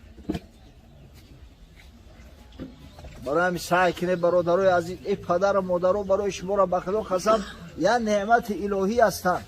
خداوند یا امتیازی بزرگ برای همون کسایی که پدر و مادر را در یافتیان دادگیان و خدا برکت بده. قاری علی جان ما را برادراشا که همین امانت بالای چشم سر نگه داشتن، خدمت مادر را کردن، دعای مادر را گرفتن. سحر تلفنم کرد قاری علی جان آبی دیده قطی گریه قطی ببینه در همین سین سال که مادر ترک مکرده عالم فانی را بدرود گفت و عالم باقی را دوملو ده حقش دعا کرد. ببینه الله اکبر، همین فرزند خوب صالح همیشه ده حق مادر می سوزه. انشالله من یقین دارم که همین خدمت هایی که کردن، این دعاهایی که گرفتن، اینا هرگز ضایع نمیشوند. خداوند سربلندی و سعادتی دنیا و آخرت نصیب شو میگردونه. من یقین دارم که همین خیلی که خدمت مادر را کردن، انشالله از فرزنداش همین خیلی خدمت هم میبینن. پروردگار مادر را رحمت مغفرت کرد. خداوند به خاطر ایمانی که به ذات پاکی تو داشت، به خاطر محبتی که به حبیب محمد صلی الله علیه و سلم داشت، به خاطر آنکه فرزندای صالح سالم محیب خادم شریعت تربیه کرده و کمال رسونده است، پروردگار رو فردا روز قیامت همراه بیبی خدیجه کبرا و بیبی عایشه و بیبی فاطمه محشورش بگردان و از شفاعت رسول الله صلی الله علیه و سلم برخوردارش گردان.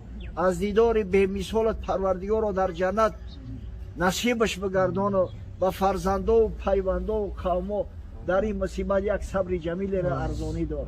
و خداوند خدمت‌های فرزندای این مادر برای دیگران را یک درس عبرت قرار ده.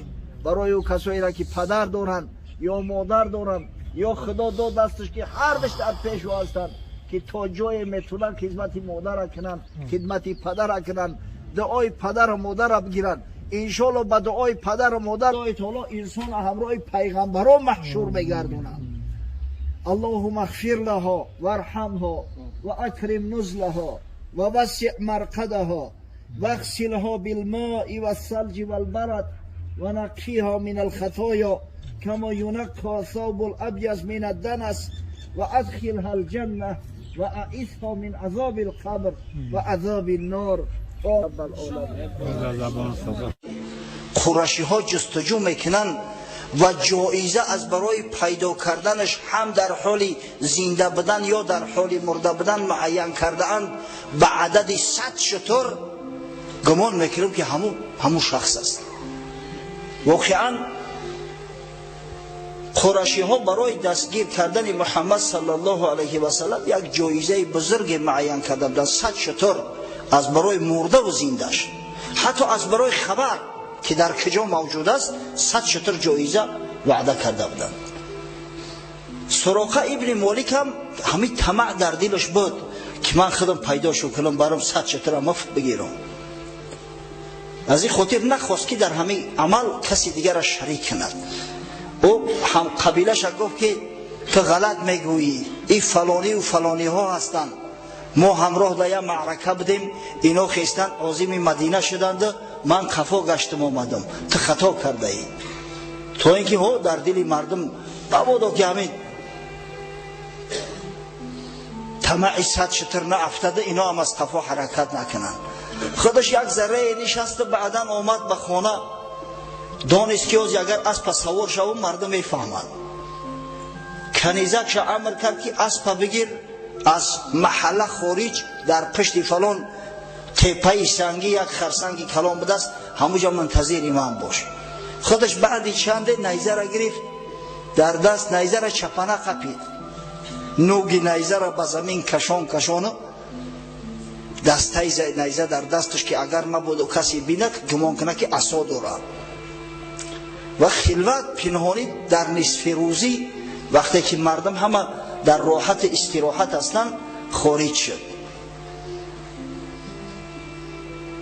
آمد نزد کنیزش، اسب سوار شده، اسب قمچین کرد، از قفا تاخت.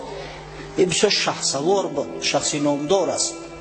اندک پیشتر بتازیم، در هنگام جنگ بدر ابلیس علیه لعنه به صورت سراقه ابن مالک در میدان بدر حاضر شده بود.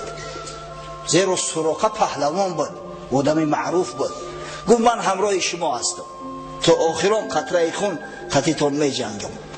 اما وقتی که در صف لشکر مسلمانان جبرئیل علیه السلام و همراه لشکر ملائکه ها دید، اگر دو مخاده کرده گریخت. این بیچاره قریشی ها گمان کردن که سراقه ابن مالک صدا کردن، ای سراقه کجا میگریزی؟ گفت خاک در سر تو، من سراقه نیستم. او چیزی را که من دیدستم قسم به خدا اگر شما ببینید تلختو میکفه. سراقه واقعا شخصی پهلوان بود، نامدار بود، به حد به قوت خود مغرور بود که ببینه میدونه که 4 نفر هستن، خودش تنها به صید چون رفت.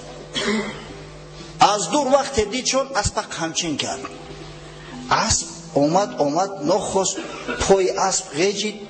سراقه پهلوانی عرب، شخصی که در بالای اسب کلان شده است، از اسب اومد در زمین زد، از جاش خیز گفت مرگی تو، خیریت که هم قومم نیستن، اگر شرمنده بشیدم در میان عرب. ایت نگو در همی سینه سال اسب غلطی کودکی تو، یک چوماندازی نامدار. در دلش اندک شبه غلطید، باری اول از اسب غلطید، باز سوار شد، باز اسب قمچین کرد. همین قدر به حضرت نزدیک شد که صدای تلاوت رسول الله صلی الله علیه و سلم ملکه در گوشش می اومد. ناخواست دو پای اسب پیش در زمین غوطش خورد، در همون زمینی که همه سنگ است، دو پای اسب تا خمگشت، تا همون زانو در زمین فرو رفت. و سراقه بیچاره برنگ یک کودکواری اومد در تخت زد، خیست. همین قدر اسب از جاش میخیزاند که خیزه، اسب یک زوری و مشقت پاهاش کشید. از همون جای سوراخی های پاش یک دود آبی رنگ خارج شد، یک چنگی که مثل دود است. دیگه سراقه در دهشت غلطید که در زمین سیاه این دود آبی رنگ از کجا پیدا شد. فهمید که ایجاد شکپی هست. سبحان الله، خدا که هدایتت کنه. مشرک میفهمه و بعضی مسلمان زاده های احمقی ما نمیفهمند. صدا شو کرد، هی محمد صلی الله علیه و سلم، یک دم صبر کنی، من فلانی هستم، قسم به خدا به شما یگان کینه و کدورت ندارم، دشمنی ندارم. یک لحظه گفت صبر کنی، مرا گوش کنی. حضرت ایستاد، صدیق می ترسید، گفت یا رسول الله این بدبخت در شکار ما است، یا سراقه ابن مالک راهزن است، مبادا که یگان آسیبی به ما برسونه. اما حضرت صلی الله علیه و سلم به حد آرام بود، زیرا بشارت از جانب خدا براش اومده بود. گفت یا ابابکر لا تحزن ان الله معنا، ابوبکر گفت معزو نشو، تو زیق نشو، خداوند همراه ماست، تو چی میترسی؟ سراقه ابن مالک نزد حضرت اومد،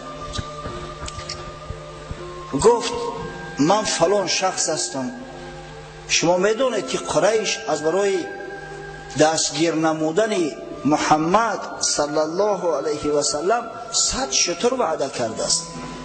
100 شتر. واقعا من به طمع همون شترها خارج شده بودم، اما امروز میبینم که کار شما حق است، عاقبت الامر شما غلبه میکنید. عاقبت الامر.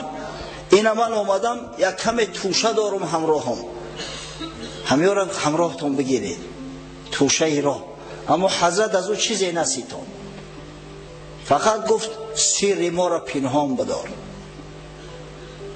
سراقه گفت یا رسول الله یک امان نامه برام بده که یک زمان منم بگم که پیغمبر خدا صلی الله علیه و سلم در راه ملاقات کرده بودم، بین من و بین محمد صلی الله علیه و سلم چنین و چنان سخنها را بدل شد. حضرت به عامر ابن فحیره به مولای صدیق مراجعت کرد، گفت براش یک امان نامه بنویس از نام محمد صلی الله علیه و سلم به سراقه ابن مالک. وقتی که می نوشت پیغمبر خدا صلی الله علیه و سلم راههای دور را مشاهده میکرد، سالهای بعدی را مشاهده میکرد، خداوند حجاب از پیش چشمش گرفته بود. گفت یا سراقه گفت زمان می شود که ملک کسرا و ملک قیصر در زیر تصرف مسلمانان می درآیند.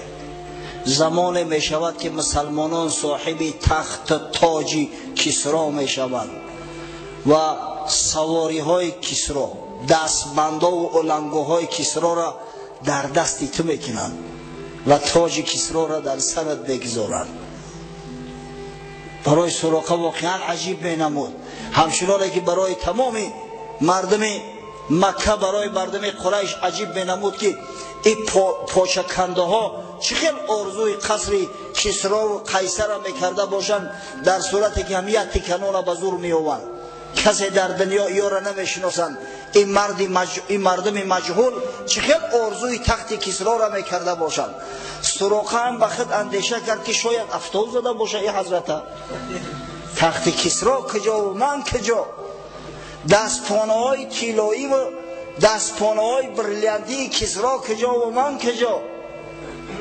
اما سراقه چی میداند که آخه این حبیب خدا است، چی میداند که خداوند وقت حجاب از پیش چشم بنده گرفت آینده های دور مشاهده میکند، معاینه میکند. چی میداند که این دین دین حق است و پیشوای این مردم صالح محمد مصطفی صلی الله علیه و سلم اشرف مخلوق است، اشرف بندگان خداست. از کجا میدونیم؟ ما هم نمیدونیم. شاید یک نفر ماتریالیست حلحال باشه، همه قصه هایی را که همه سخنهایی را که در تمام کتب‌های صحیحه آمده است، در حدیث ها آمده است، در کتاب‌های تفسیر آمده است، در کتاب‌های تاریخ آمده است، در نظرش مثل افسانه بتاوه که چقدر پای اسب در داخل سنگ، در خرسنگ داخل شد. و عقل فراست ما همین مقدار است. اگر ماتریالیست باشیم، اگر با معجزه خدا که نعوذ بالله باور نداشته باشیم، اگر به امرهای خارق العاده باور نداشته باشیم، واقعا این عقل همین ماتریالیستی و عقل مادیگرایی بسیار عقل احمقانه است، عقل کورانه است. حضرت مولوی روم قصه میکند جمله ذرات زمین و آسمان لشکر حقند، گاهی امتحان در وقت امتحان پروردگار تمام ذره های زمین و آسمان همه به لشکر حق مبدل می شوند. باد را دیدی که با آدان چی کرد، آب را دیدی که در طوفان چی کرد. باد شمالی که ببینید در همین تابستان چقدر جانفضا است، چقدر راحت است. وقتی غضب خدا آمد قوم عاد که التي لم یخلق مثلها فی البلاد، خداوند درباره‌شان میگوید که از اینا قوی جوستر، از اینا پهلوانتر هیچ مردم خلق نشده است. دیدی که یک شمال چگونه سر به نیست کشید، چگونه نیست نابود کرد. آنچه آن بابیل با آن پیل کرد، آن که پشه کله نمرود خورد. قصه اصحاب فیل خوب میدونه شما، ما قصهش هم کردیم هنگام تولد رسول الله صلی الله علیه و سلم. یک پشه کله پادشاه بزرگترین عصر نمرود ظالم خورد.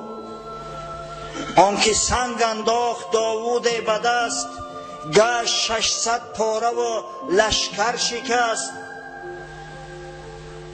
قصه داوود علیه السلام هم بسیار گفته ایم، شنیده. متاسفانه صحبت و مجالی همه ای قصه ها را شرح توضیح دادن ندارد. سنگ میبارید بر اعدای لوط، تا که در آب سیاه خوردند غوت. چگونه خدای تعالی دشمنان لوط علیه السلام قوم لوط به خاک یکسان کرد، زیر خاک کشید. این قصه ها را شما همه میدونه، قصه های قرآنی هستند.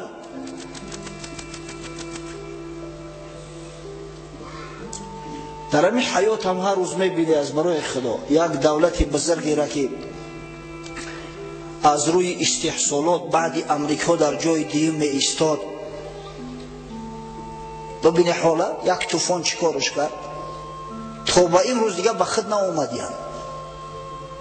مردمی را که از نظری استحصال جای دیگه می گرفتن، از روی صفت در جای اول بدن. ژاپن در نظر دارم. ببینه که یک طوفان به چی مبادلش کرد. تصور کنه که یک طوفان دیگه از پشت این طوفان می اومد، در جزیره های ژاپن دیگه یک شخص نمیمون. مگر همین قدرت خدا نیست؟ مگر همین غضب خدا نیست از برای خدا؟ خدای تعالی قصه ها را میاره که ما عبرت بگیریم. لقد کان فی قصصهم عبرتون. در قصه اینا میگه برای شما عبرت است. این قصه ها به همین غضب خدا تمام نمی شود. تا روز قیامت غضب خدا بالای دشمنای خدا پایین می شود. گر بگویم از جمادات جهان، عاقلانه یاری پیغمبران. مثنوی چندان شود که 40 شتر، گر کشد عاجز شود از بار پر. حضرت مولوی میگه اگر تمام این جسمهای منجمید بیجان که با کمک پیغمبرای خدا قیام کردن یک نامبر کنن، مثنوی به حد کلام میشود که دیگه در 40 شتر بردش نمیشود. ولی 6 جلد است، 600 جلد شاید شود. واقعا اگر قصه به سنگ فرو رفتن پای اسب سراقه ابن مالک و این هزارها معجزه پیغمبر ما را اگر مثنوی بیان میکرد صاحب مثنوی، البته که این مثنوی 600 جلد زیاد میشه، زیرا رسول الله صلی الله علیه و سلم هزاران معجزه داره.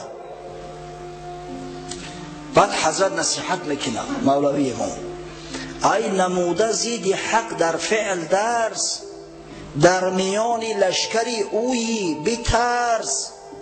ای کسی که بر ضد خدا عمل میکنی، فرمان خدا را نمیبری، بر ضد دین خدا مبارزه میبری، آخه رو درگور تو در میان لشکری خدا هستی، از جان ترس نداری. شاید او قصری 3 آشیانه و 4 آشیانه قبرت شود، یک زمین لرزه میشه در زیر قصر خودت زیر خاک میمونی. شاید او جیپی که امروز کتکی کرده با سرعت 100 یا 150 کیلومتر در شهر میدوانیش، انمو تابوتی آهنیت بشود. در میان لشکری اوی بترس، جذوت لشکری او در وفاق.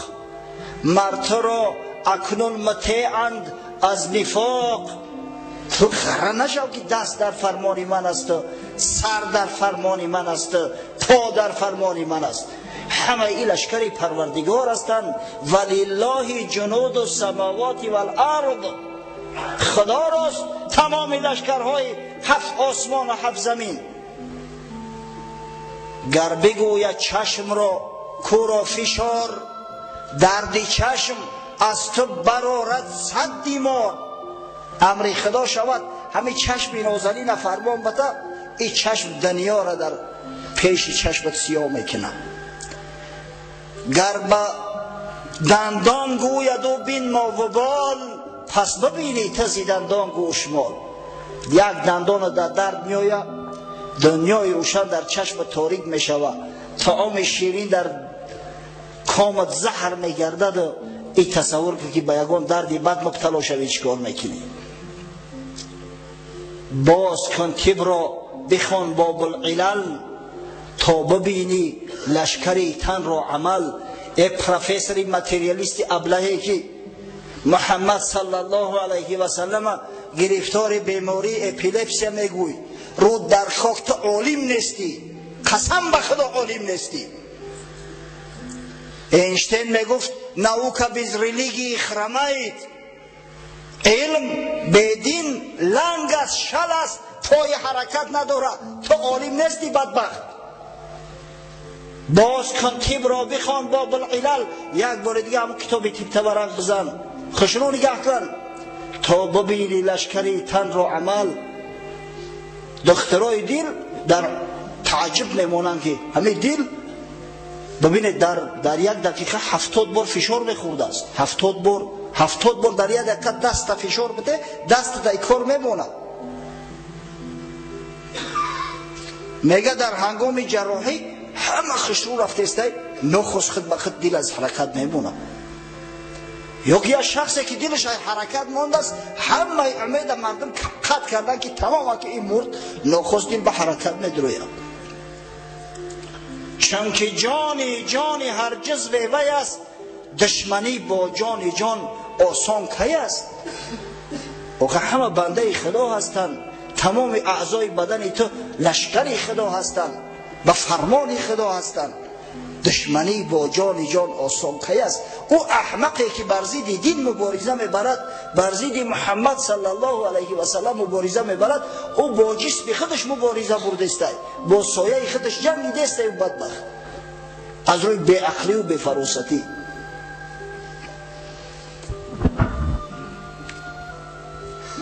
سراخه امانامه را گرفت، قفا گشت، آمد که یک گروهی از قومش خونش اومدن سراخ کردن که سراخه کجاست؟ گفتن نیست. گفتن آب با این سراخه فهمید که همون 4 نفر گریزگان قریش هستند، برای دریافت کردن همون جایزه خودش تنها رفت. این بدنفس ما را همراه نگرفت. یک گروه شده و می آمدن که از سری رهش سراخه برآمد، گفت بگرده سرگردان نشوی، یا دیگه کسا بدیانه، ما هم فند خورده می قفاشو رفته. و همه خیل شخصی که در ابتدای روز دشمن شدیدترین محمد صلی الله علیه و سلم بود، الکی در انتهای روز به یک دوست و به یک جان فدای محمد صلی الله علیه و سلم بدل شد.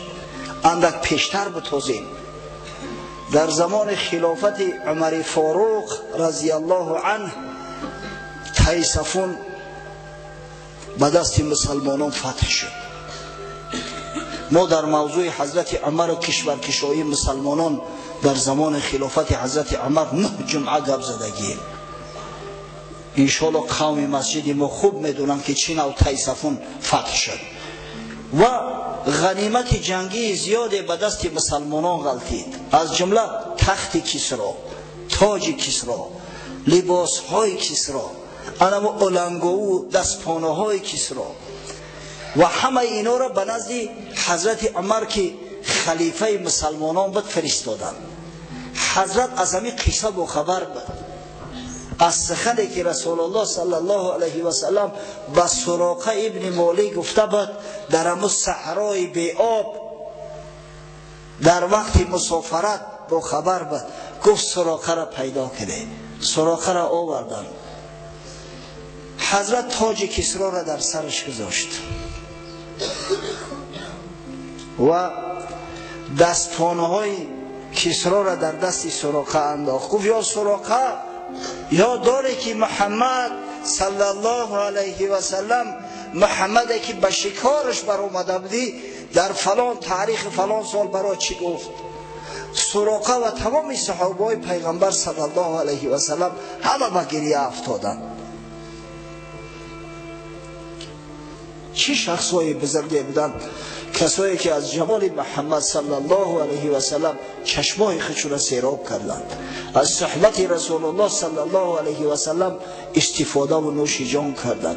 خوشا به حال شد. خداوند رحمت و مغفرتشون کند. در روز 4 صفر با بریده ابن حصیب اسلمی ملاقات کردند. بریده ابن حصیب همراه 80 نفر از قوم خود از بنی اسلم بودند.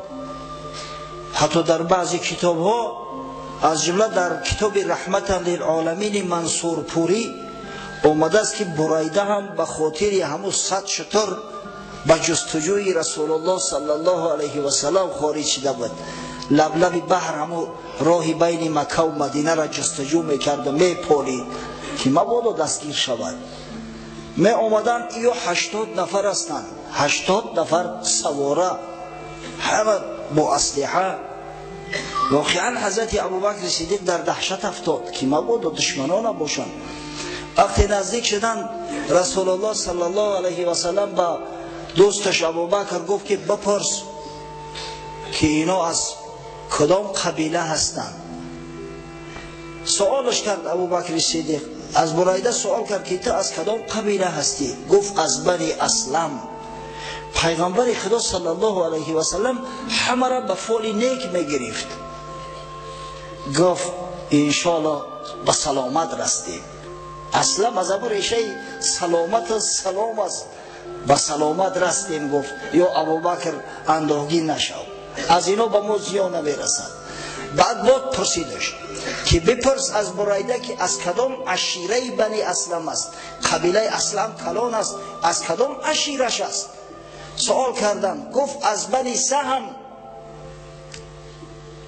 حضرت صلی الله علیه و سلم در جوابش گفت اخست سهمک، تا گفت حصه خط از اسلام گرفتی، تو مسلمان میشوی. مقصد اصلا عرب ها وقتی که قرعه پرتایی میکنن، قرعه کشی میکنن یا وقتی تقسیم میکنن، عادتا تیر استفاده میبردن. سهم، تیر، از تیردان تیر میکشیدن و همون قرعه میکشیدن.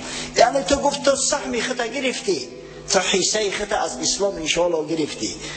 و بریده ابن حصیب اسلام آورد همراه 80 نفر رفیقش. این اسلام ها ببینه چی بزرگی داره. دشمنای اسلام طعنه میزنن، تهمت میکنن اسلام به ضرب شمشیر و به ضرب آتش در دنیا انتشار یافته است. قسم به خدا دروغ محض است. من از ابتدای اسلام برای تو قصه کرده اومده استم، در یگان جا دیده که یگان شخص مجبورن مسلمان کرده باشن، انشاءالله تا انتهاش هم یگان کسا وانه میخره. و همون کسایی که دعوا میکنن که اسلام به ضرب شمشیر و به ضرب آتش پهن شده است، والله یگان حجت دلیل هم ندارن و جرأت هم ندارن که در نزد یک عالم اسلامی رو برای ایستاده و میسخنشو نگوین.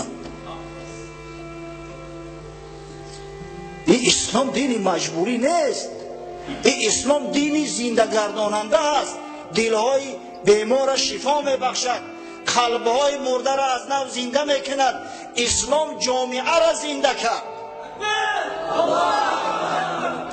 یک عالم فرانسوی است لامارتین، شاید بعضی ها نامش میدونن بعضی ها نمیدونن، درباره محمد صلی الله علیه و سلم سخنای نوشته است.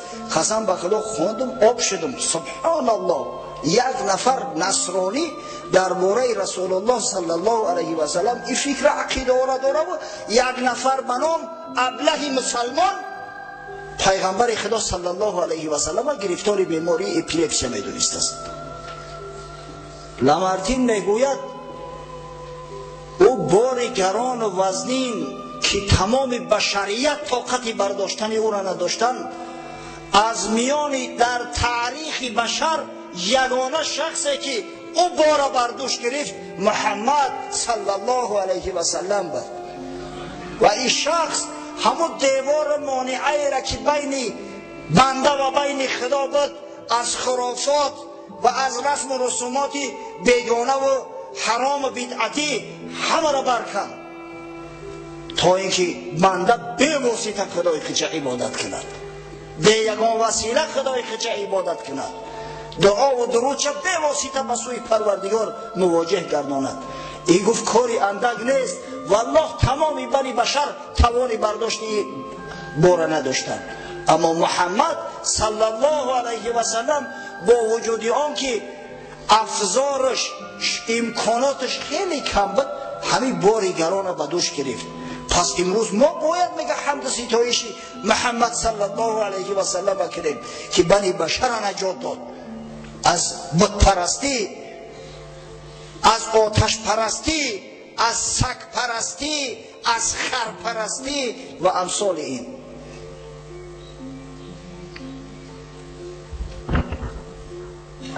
در روز 5 صفر یک کاروانی را ملاقات کردند که در بین او کاروانی ها حضرت زبیر ابن عوام حواری محمد صلی الله علیه و سلم بود.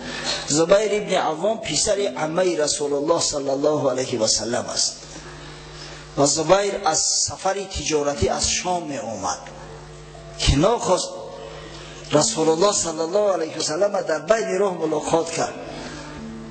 دو لباس بسیار زیبا خریده بود، لباس سفید، دو جامعه سفید زیبا. یکیش به رسول الله صلی الله علیه و سلم پوشانید، یکیش به ابوبکر صدیق و هر دوست لباس سفید پوش. فرمای هر دوش یک شکل یک رنگ بود. هر دو وارد قبا شدند. از راه مکه به مدینه در ابتدا قبا شروع می شود. قبا هر آمدن مردم مدینه انصاری ها که از قدوم پیغمبر صلی الله علیه و سلم با خبر بدن، می دانستند که حضرت علی از مکه خارج شده است، مدت یک هفته گذشته ایستاده است. هر روز می برآمدند تا وقتی علم نصف روزی، تا وقتی که دیگر از شدت گرمی ایستاده نمیشد، در آن منطقه حره منتظر رسول الله صلی الله علیه و سلم می ایستادند. همون روز هم رفتند تا نصف روزی ایستادند، اما دیدن که پیغمبر صلی الله علیه و سلم نمودار نیست. گفتن می رویم کمی استراحت میکنیم، آفتاب که تابشش کمتر شد به گاهی روزی با خارج می شویم. نو در حجره های خود چو داخل شده بودند، قدرت خدای تعالی یک یهودی در اما قبا بالای بام خانهش به کار بر اومده است. ناخواست دید که 3 شتر آمده ایستاده است. یهودی میدانست که مسلمانان منتظر محمد صلی الله علیه و سلم هستند. از این خاطر با تمام آواز صدا کرد که ای معشر مسلمانان خارج شوید، ای معشر عرب به سوی نعمت و به سوی دولتی که خدا براتون میسر گردانده است خارج شوید، به سوی دولتی که شما منتظر او هستید خارج شوید. مردم بیچاره در دهشت غلطیدن چی باشد، شمشیرها در دست پریدن از خانه ها خارج شدن. دیدن که رسول الله صلی الله علیه و سلم همراه ابوبکر صدیق، همراه عبدالله ابن اریقط رهبلت و عامر ابن فحیره شتر سوار آمده ایستادند. مردم به شادمانی به استقبالشان تاختند. حضرت وقتی که از قبا وارد میشد، از نزد خانه کسی که میگذشت تعارف میکردن که مرحمت حضرت و خانه ما مرحمت کن، مال و جان و ثروت و اسلحه محمد در اختیاریت، با جان مهمانداریت را میکنیم. اما اول شخصی که حضرت صلی الله علیه و سلم به حجرش دعوت کرد کلثوم ابن حدم بود. کلثوم ابن حدم ملاها در خاطر تو بگیره، ولی پریاتیستت سیادمتری سوال هست داری. کلثوم ابن حدم در زاد المعاد نام یک شخص دیگر هم ابن قیم جوزیه آورده است، سعد ابن خیثمه. سعد ابن خیثمه یکی از همون اشخاصی هست که از نقبا بود، همون 12 شخصی که با رسول الله صلی الله علیه و سلم بیعت کرده بودند، یکی از همین بنی اوس از قبیله اوس سعد ابن خیثمه بود. اما قول اول درست‌تر است، همون کلثوم ابن حدم. حضرت در خانه کلثوم ابن حدم خارج شد. مردم در ابتدا نمیدونستند که رسول الله صلی الله علیه و سلم کدامش است. تصور کنید مردم قبا همه مسلمان نبود و اکثر مسلمان ها را در وقتی که با رسول الله صلی الله علیه و سلم او 75 نفر بیعت کردن شرکت نداشتند. از این خاطر می اومدن می دیدن که صدیق اکبر فرمان میته و این طرف او طرف مردم راهنمایی میکند، گمان کردن که حضرت ابوبکر صدیق رسول الله است. اما وقتی که حضرت هم خاموش است، خدای تعالی یک سکینه در قلبش وارد کرده است، بسیار آرام با تمکین.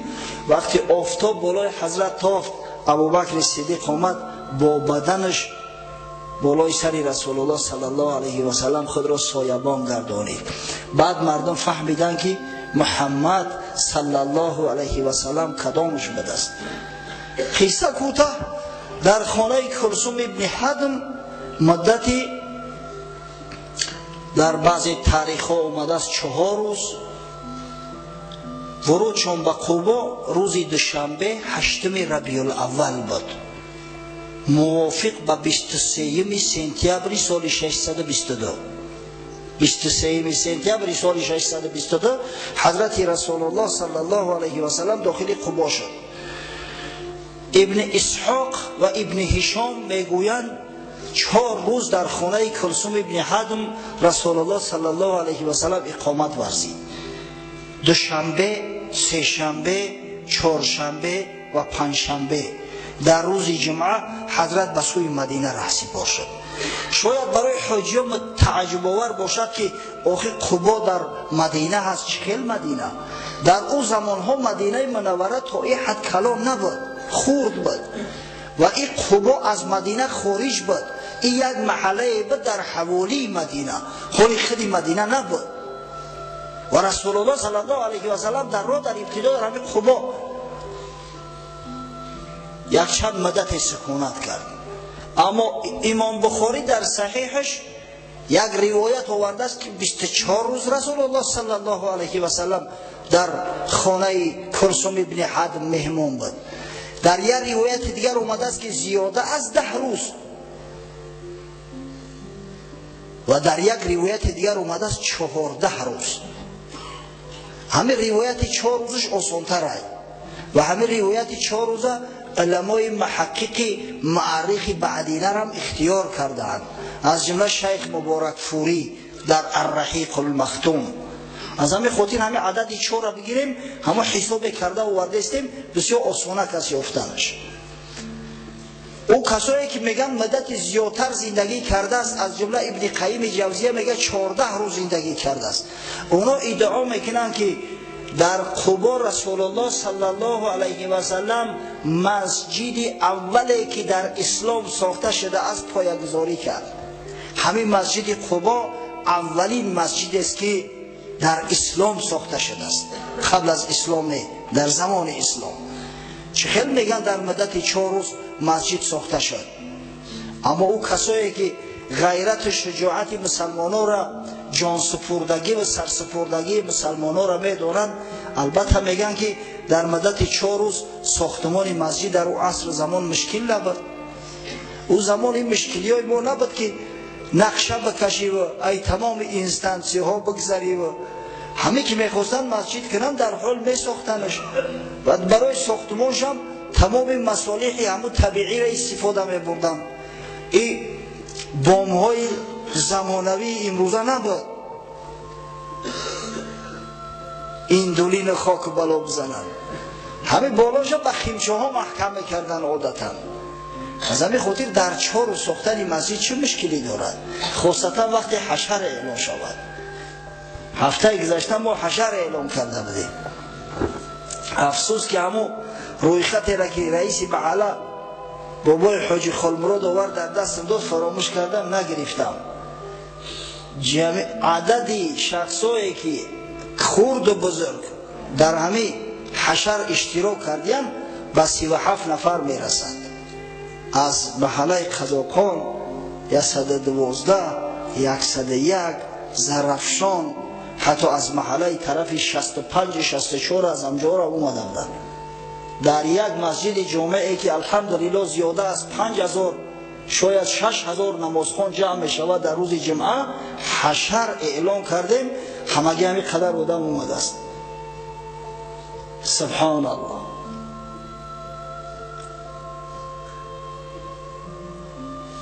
در گفتم دیوار گوش دار، من گپورا بیهوده نمیگم، برای خلاصه کردن میگم، شما خطا که قضاوت کردن بگیرید.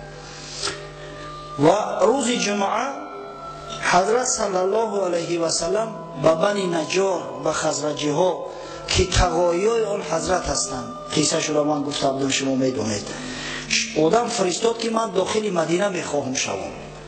بنی نجار تمام مردهایی که قدرت شمشیر برداشتن همه مسلح شدند و آمدند و از دو جانب صف گرفته و رسول الله صلی الله علیه و سلم در میانه گرفتن همراه شترش و عازم مدینه منوره شدند. در راه می آمدند یک موضعی از با نام موضعی بنی سالم بن عوف معروف است. امروز اون را مدینه شده است. همین در ورود نزدیک به مدینه در یک درچه همین قوم سالم ابن عوف زندگی میکردن. در داخل همون دره یک مسجد نیز داشتن. وقتی نمازی پیشین شد، روز جمعه بود، حضرت صلی الله علیه و سلم جمعه اول در اسلام رو در آن همین دره بنی سالم ابن عوف در نزدیکی مدینه منوره گذاشت. سال 2007 من حجیه را برده بودم به همین مسجد بنی سالم ابن عوف که اول مسجدی که نماز جمعه خوانده شده سلبی مسجد است. بعد ادای نماز جمعه حضرت صلی الله علیه و سلم وارد مدینه منوره شد. اگه چی شور و چی هنگامه در مدینه بود. یثرب مدینه الرسول نام گرفت، بعدا کوتاهش کردن مدینه. امروز در تمام عالم با نام مدینه معروف است. مردها همه با صدای تکبیر، زنهای مسلمان همه خارج شده و صف بسته در وصف رسول الله صلی الله علیه و سلم نعت سرایی میکردند. طلع البدر علینا من ثنیات الوداع وجب الشکر علینا ما دعا لله داع ایها المبعوث فینا جئت بالامر المطاع فی روایت جئت شرفت المدینه مرحبا یا خیر داع. همون طلع البدر علینا که قاریا میخوانند در وقت مولود، آن همون نظمی هست که زنان و دختران انصار در نعت رسول الله صلی الله علیه و سلم هنگام ورود آن حضرت به مدینه منوره سراییدند. طلع البدر علینا من ثنیات الوداع. ماه شب 14، این بدر ماه شب 14 هم میگن، یعنی علم ماه کامل پره نازنین از ثنیه وداع، از عقبه وداع بر ما نمایان شد. یک عقبچه هست بین مدینه و بین قبا با نام ثنیه وداع معروف است. مردم مدینه وقتی که یک مهمان عزیز شدند میخواستن گسل کردن تا همونجا را همراهش مشایعت میکردن، در همونجا خداحافظی میکردن. بدر تمام ماه شب 14 از ثنیه وداع میگه برای ما ظاهر شد. وجب الشکر علینا ما دعا لله داع. تا زمانی که دنیا هست تا ابد، تا زمانی که یک بنده دعا کننده خدا در دنیا موجود است، شکرگزاری نعمت خدا بر ما انصاری ها واجب شد. یا الله، تا زمان دنیا باقی است برای این نعمت بزرگ شکرگزاری نعمت الله بر ما واجب شد. ایها المبعوث فینا جئت بالامر المطاع، ای مبعوث شده از میانه ما، ای کسی که خدای تعالی تو را به پیغمبری برگزید از میانه ما، تو یک امر را، یک فرمان را، یک دین را آوردی که مطاع است، اطاعت آن واجب است. جئت شرفت المدینه، تو به قدوم خودت مدینه را مشرف گردانیدی، قدومت باعث شرف و عزت مدینه منوره گشت. جئت شرفت المدینه مرحبا یا خیر دعا، خوش آمدی، قدومت مبارک باشد ای بهترین دعا کرنده های خدا، ای بهترین دعای های پروردگاری بزرگ. حضرت صلی الله علیه و سلم بالای شتر سوار به اومد. مردم انصار در هر محله می رسید، بعضی ها می آمدن سری راه شتر را می گرفتن، می خواستن از مهار شتر بکشن و خانه هاشو بدرارن. این چی دولتی بزرگ است که پیغمبر خدا صلی الله علیه و سلم مهمانت شود. سبحان الله. اما حضرت هر وقتی که راه شتر را می گرفتن اعلان میکرد خلوا سبیلها فإنها مأمورة، ای مردم سری راه شتر را باز کنه، این شتر از جانب خداوند مأمور است، کوردورش نشوه، این خودش جای نشست شوی و بعد شتر آمد در میانه شهر مدینه منوره رسید و همون موضعی که امروز با نام مسجد نبوی در شرق غرب در تمام عالم معروف و مشهور است، در همون موضع شتر به زمین نشست. حضرت از بالاش پایین نشد، شتر باز از جوش برخاست، یک چند قدم رفت، باز برگشت، آمد در همون موضعی که نشسته بود نشست. حضرت صلی الله علیه و سلم بعداً از بالای شتر فرامد که ابو ایوب انصاری، خالد ابن زید، نامش خالد ابن زید است، ابو ایوب، اما با تخلص ابو ایوب انصاری مشهور است. الکی بار وقت جامدان نبود، خرجین های رسول الله صلی الله علیه و سلم گرفته است، دوام به خانه شو برده است. همه عروسا میگن که نگل سفتروی شستی ایده گرفته برده است. حضرت پرسید که این بوروی من کجا شد؟ رختی سفرم کو. ابو ایوب گفت یا رسول الله من بردمش خانه بردم. حضرت گفت المرء مع رحله، مرد همراه بارو رختی سفرش باید باشه. اکمل قدی ابو ایوب میره. امام بخاری یک روایت دیگر هم ذکر میکند، میگوید وقتی حضرت صلی الله علیه و سلم از شتر فرامد، گفت خانه خیش تبارهای ما از بنی نجار خانه کی نزدیکتر است؟ ابو ایوب پرید خیز گفت یا رسول الله، اینا گفت سرای من، اینا دری حولیم، اینا من کمینه کمتری خدمتگارت، بارو را در دستش گرفته رخ کشید. حضرت گفت نباشه یک خانه برای ما مهیا کن و شتر به دست اسعد ابن زراره رضی الله عنه رسید. اسعد ابن زراره در شتر را گرفت و حوله خودش بود که شتر را لااقل گفت من تربیت کردم. حضرت صلی الله علیه و سلم در خانه ابو ایوب انصاری مهمان شد. چند مدت ابو ایوب انصاری میزبان رسول الله صلی الله علیه و سلم بود، صاحب فرزند بود، در شکمش نمیخورد و نزد حضرت طعام فرستاد، خدمت حضرت کرده است. به حد خدمت کرده است که اندک پیشتر بتازیم در تاریخ. یک زمان ابو ایوب انصاری به بصره اومد، در زمان خلافت حضرت علی رضی الله عنه. عبدالله ابن عباس رضی الله عنه والی بصره بود. ابو ایوب که آمد در بصره در آمد، عبدالله ابن عباس ملاقاتش کرد، آوردش به خانهش. یک خانه فساد داشت، آخه والی باشه و خانه فساد نداشته باشه، خانه خوب داشت. خانه را در اختیار ابو ایوب گذاشت، زن فرزنداش گرفت برفت، خودش در یک کاروانسرا میزیست، زن فرزندش در خانه یک خیشش گذاشت. چند روز ابو ایوب انصاری زندگی کرد، بیچاره خبر هم نداره. این خیال کرده است که یگان خانه کیرویت شناندیانند. بعد فهمید که خانه حضرت عبدالله ابن عباس به دست خودش، بیچاره نمیخواد سرگردان، والی خودش سرگردان جا نداره. بعد ملامتش کرد که تو چرا این کار کردی؟ آخه من تنها بودم، تو همراه اهل بیتت خانه را ترک کردی رفته. گفت یا ابو ایوب، اون مهمانداریه که تو حبیب خدا محمد صلی الله علیه و سلم کرده، قسم به خدا گفت اگر تمام مسلمانان شرق غرب جمع آیند و هر کدامش به بهترین نوع و صورت مهمانداری تر کنند، از 100 حقیقت 1 حق ادا کرده نمیتونه. تو میزبان پیغمبر خدا صلی الله علیه و سلم هستی، چخیل ما تر مهمانداری نکنیم.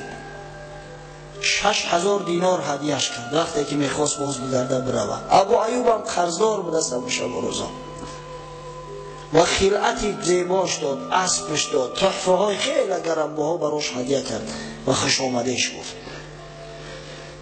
و همین دولت بزرگ، نعمت بزرگ نصیبی حضرت ابو ایوب انصاری گشت. رسول الله صلی الله علیه و سلم در خانه ابو ایوب انصاری استقامت میکرده. شروع کرد در وهله اول، در نوبت اول به ساختمان مسجد نبوی که مرکز دولت اسلامی، مجلس عالی دولت اول اسلامی و مکان تمام مجالس تمام دعوت‌های اسلامی بعداً ساخته شد. انشاءالله در همینجا صحبت خدا ختم میکنیم، برای وقت تمام شد. هفته آینده درباره اوضاع مدینه، احوال مدینه، ساختمان مسجد نبوی انشاءالله یعنی صحبت مونه از همین موضعی که قطع کردیم باز ادامه خواهیم داد. و آخر دعوانا ان الحمد لله رب العالمین. فرشده‌اند در حقشان دعا میکنیم که خداوند جاهای بسیار سزاوار و مناسب و نصیب و روزیشان گرداند و پروردگار با سری بلند، با آبرو و عزت، با شرف بازگشتن براشان نصیب و روزی بگرداند. یک برادر بسیار عزیز و گرامی من ابراهیم جان 1-2 هفته پیش شناس شدیم. یک روز درباره خیرات احسانات صحبت میکردیم، بعد نماز نزد آمد گفت داملو من میتونم کمی کمک کنم. 10 تن ارماتور گرفت آورد روزی شنبه، در همون روزی که در مسجد حشر بود. خدا برکتش بده و پروردگار امر خیری که انجام داده است به درگاه قبول و مقبول سازد و فردا روز قیامت همراه مسجد سازان که در رأس ایشان محمد مصطفی صلی الله علیه و سلم قرار دارد محشورش بگرداند.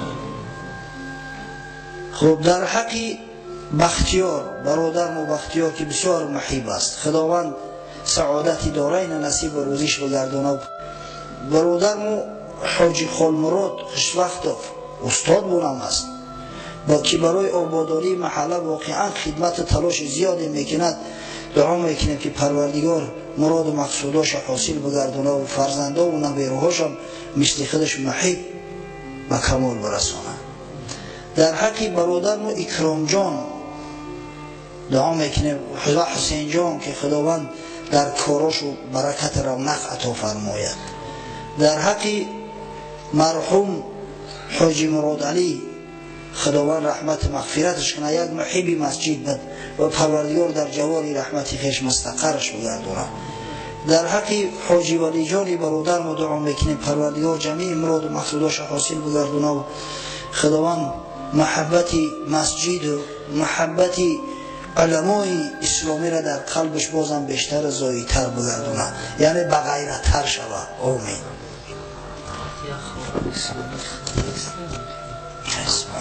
دیرونه میکنیم. خب یک برادر میگه که قرض شد دعا کنید از قرض خلاص شدم، بولای قرض هم دعا کنید اختردار شدم. بولای قرض نه برادر، انشاءالله یک تلافی از جانب پروردگار. شاید خدای تعالی با قدوم همین تفلکی که به دنیا میآید قرضای تر همه را از سرت ساقط بگردونه. پروردگار از ننگ قرض نجاتت بده و رزق روزیت فراخ و وسع بگردانه و خداوند مساعدت کنه که اولاد یک فرزندی صالحه خواه پسر باشه و خواه دختر. انشالله پسرم بسیار خوب است، مردم ارزوی پسر میکنند تا دختر طلب کرده و پروردگار جمیع مراد و مقصودات حاصل بگرداند. آمین.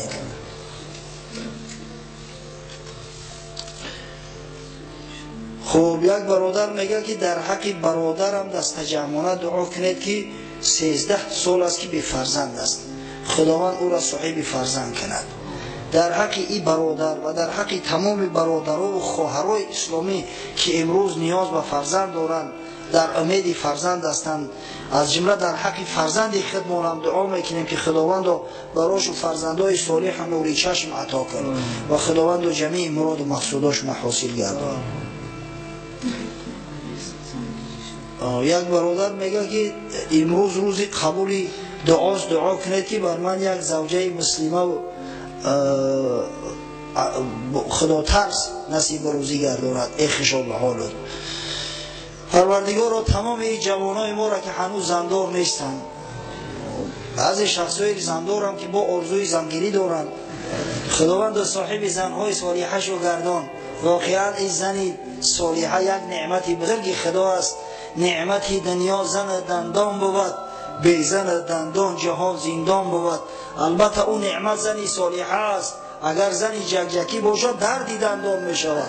پس خداوند صاحب زنی صالحه شان گردان و از فرزندشو از دامانشو فرزندان صالح و فرزندان خادم و دنیا بیار که جامعه را ترقی و وسعت بخشند. آمین. یک برادر میگه در حق پدرم دعا کنه که کدام روز صاحب عبیره می شود اما از شراب نوشی حالی هم دست باز نداشته است. پروردگار را اصلاحش کن. خداوند عقل فراست این بابا کلان در کار بدرار. پروردگار را مساعدت فرما که همون نبیره و ابیروهاش جمع شوند، وقتی که میخواه شراب نوشه شراب و شیشه شراب در سرش میده کنن تا براش یک درس عبرت بگرده. آمین. یک برادر از ناحیه حصار خب یک گروه مخلصا بودن، خواهش کردن که خب در حقشان دعای خیر کنیم. یک دادرشان در بیمارخانه کسلی وزنین به دست، در حق دادر ای و در حق تمامی برادرای مسلمان که امروز در بیمارخانه ها هستند یا در خانه ها بیمار هستند، پروردگار را براشون شفای کامل عاجل عطا کن و چشمی خیش اقرباشون و دیدارشون و سلامتیشون روشن گردان. آمین.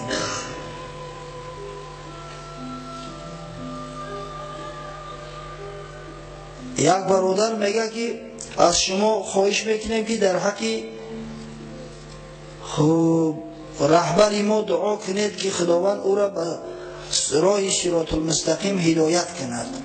شاید در یگان کارخانه برادر کار میکنه، پروردگار این رهبر تمام رهبران را هدایت فرماید در راه صراط المستقیم. خداوند براشون آشکار بساز برای تو درک کنند که رهبری تمام، رهبری مطلق، پادشاهی مطلق فقط و فقط تو هستی. خداوند همه را هدایت کن تا همه درک کنند و عبادتی تر ترک نسازند. الها چنان کن که پایان کار تو خشنو باشی و ما رستگار. یک برادر گفته است در حق گذشته هامون دعا میکردیم که خوابهای ناجات دیده ایستاده ایم.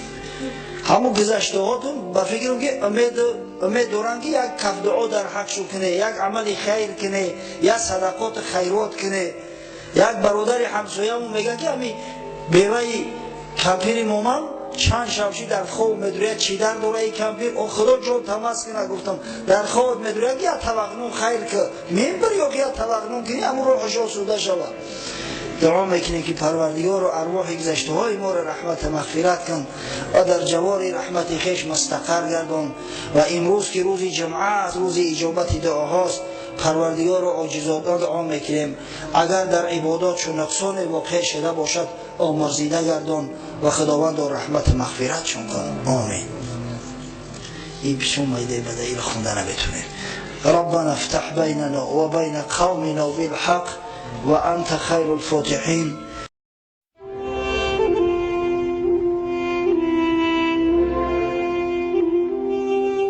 میگوید بار خانه فاطمه آمدن، گفتن ای فاطمه، ای جگرگوشه من، چرا در خانه علی نیست؟ یعنی علی شوهر فاطمه بود، داماد پیغمبر بود. حضرت فاطمه شفاعت کننده کل زنهای امت اسلام گفتند ای پدر بزرگوار، گفتند کان بینی و بینه شیء فغاضبنی و ذهب لا ادری این ذهب. پدر بزرگوار گفتند الحال، گفتند بین ما شاید 1 ساعت پیش یک جنجال شد، ما با علی جنجال کردیم، نه مثل جنجال های امروزه. بعض جوان مسلمان، خدا پدر و مادرش رحمت کنند، میگوید که زن من میگوید در دهن تو من فلان کنم. خدا ترا بدبخت میسازد، خدا ترا روسیا میسازد، تو نام مادری را رسوا کردگی هستی. این گناه غضب در بین علی و فاطمه نبود. میگوید گفتن پدر بزرگوار کمی بین ما یک نافهمی شد، حضرت علی ملال شدند و از خانه برآمدند، نمیدانم کجا رفتند. رسول اکرم میگوید غضبناک شدند، گفتند یا فلان انظر عین علی. میگوید سر از خانه بیرون کردند، یک امت پیراد کردند، گفتند ای مرد کنی تفتیش کن علی کجا رفته باشد. میگوید این مرد دوان آمدن، گفتند یا رسول الله هو فی المسجد. ای پیغمبر خدا، علی گفت در مسجد خواب است. گفت مسجدهای اون زمانه این گونه قالین ها نداشتند، از خاک عبارت بود. رسول اکرم میگوید وقتی من داخل مسجد شدند، پیغمبر خدا دیدن که حضرت علی بالای خاک خواب است. آمدن میگوید و پشت و چهره علی را میگه از خاک تازه کردند، زیرا رسول اکرم گفته است من احب علی فقد احبنی و من ابغض علی فقد ابغضنی. کسی علی را دوست می‌دارد به تحقیق مرا دوست می‌دارد، کسی علی را بد می‌بیند به تحقیق مرا بد می‌بیند. علی را دوست می‌داشتند. میگوید یگانه آدمی بود که در حالت غضب پیغمبر با پیغمبر صحبت می‌کرد، این علی بود.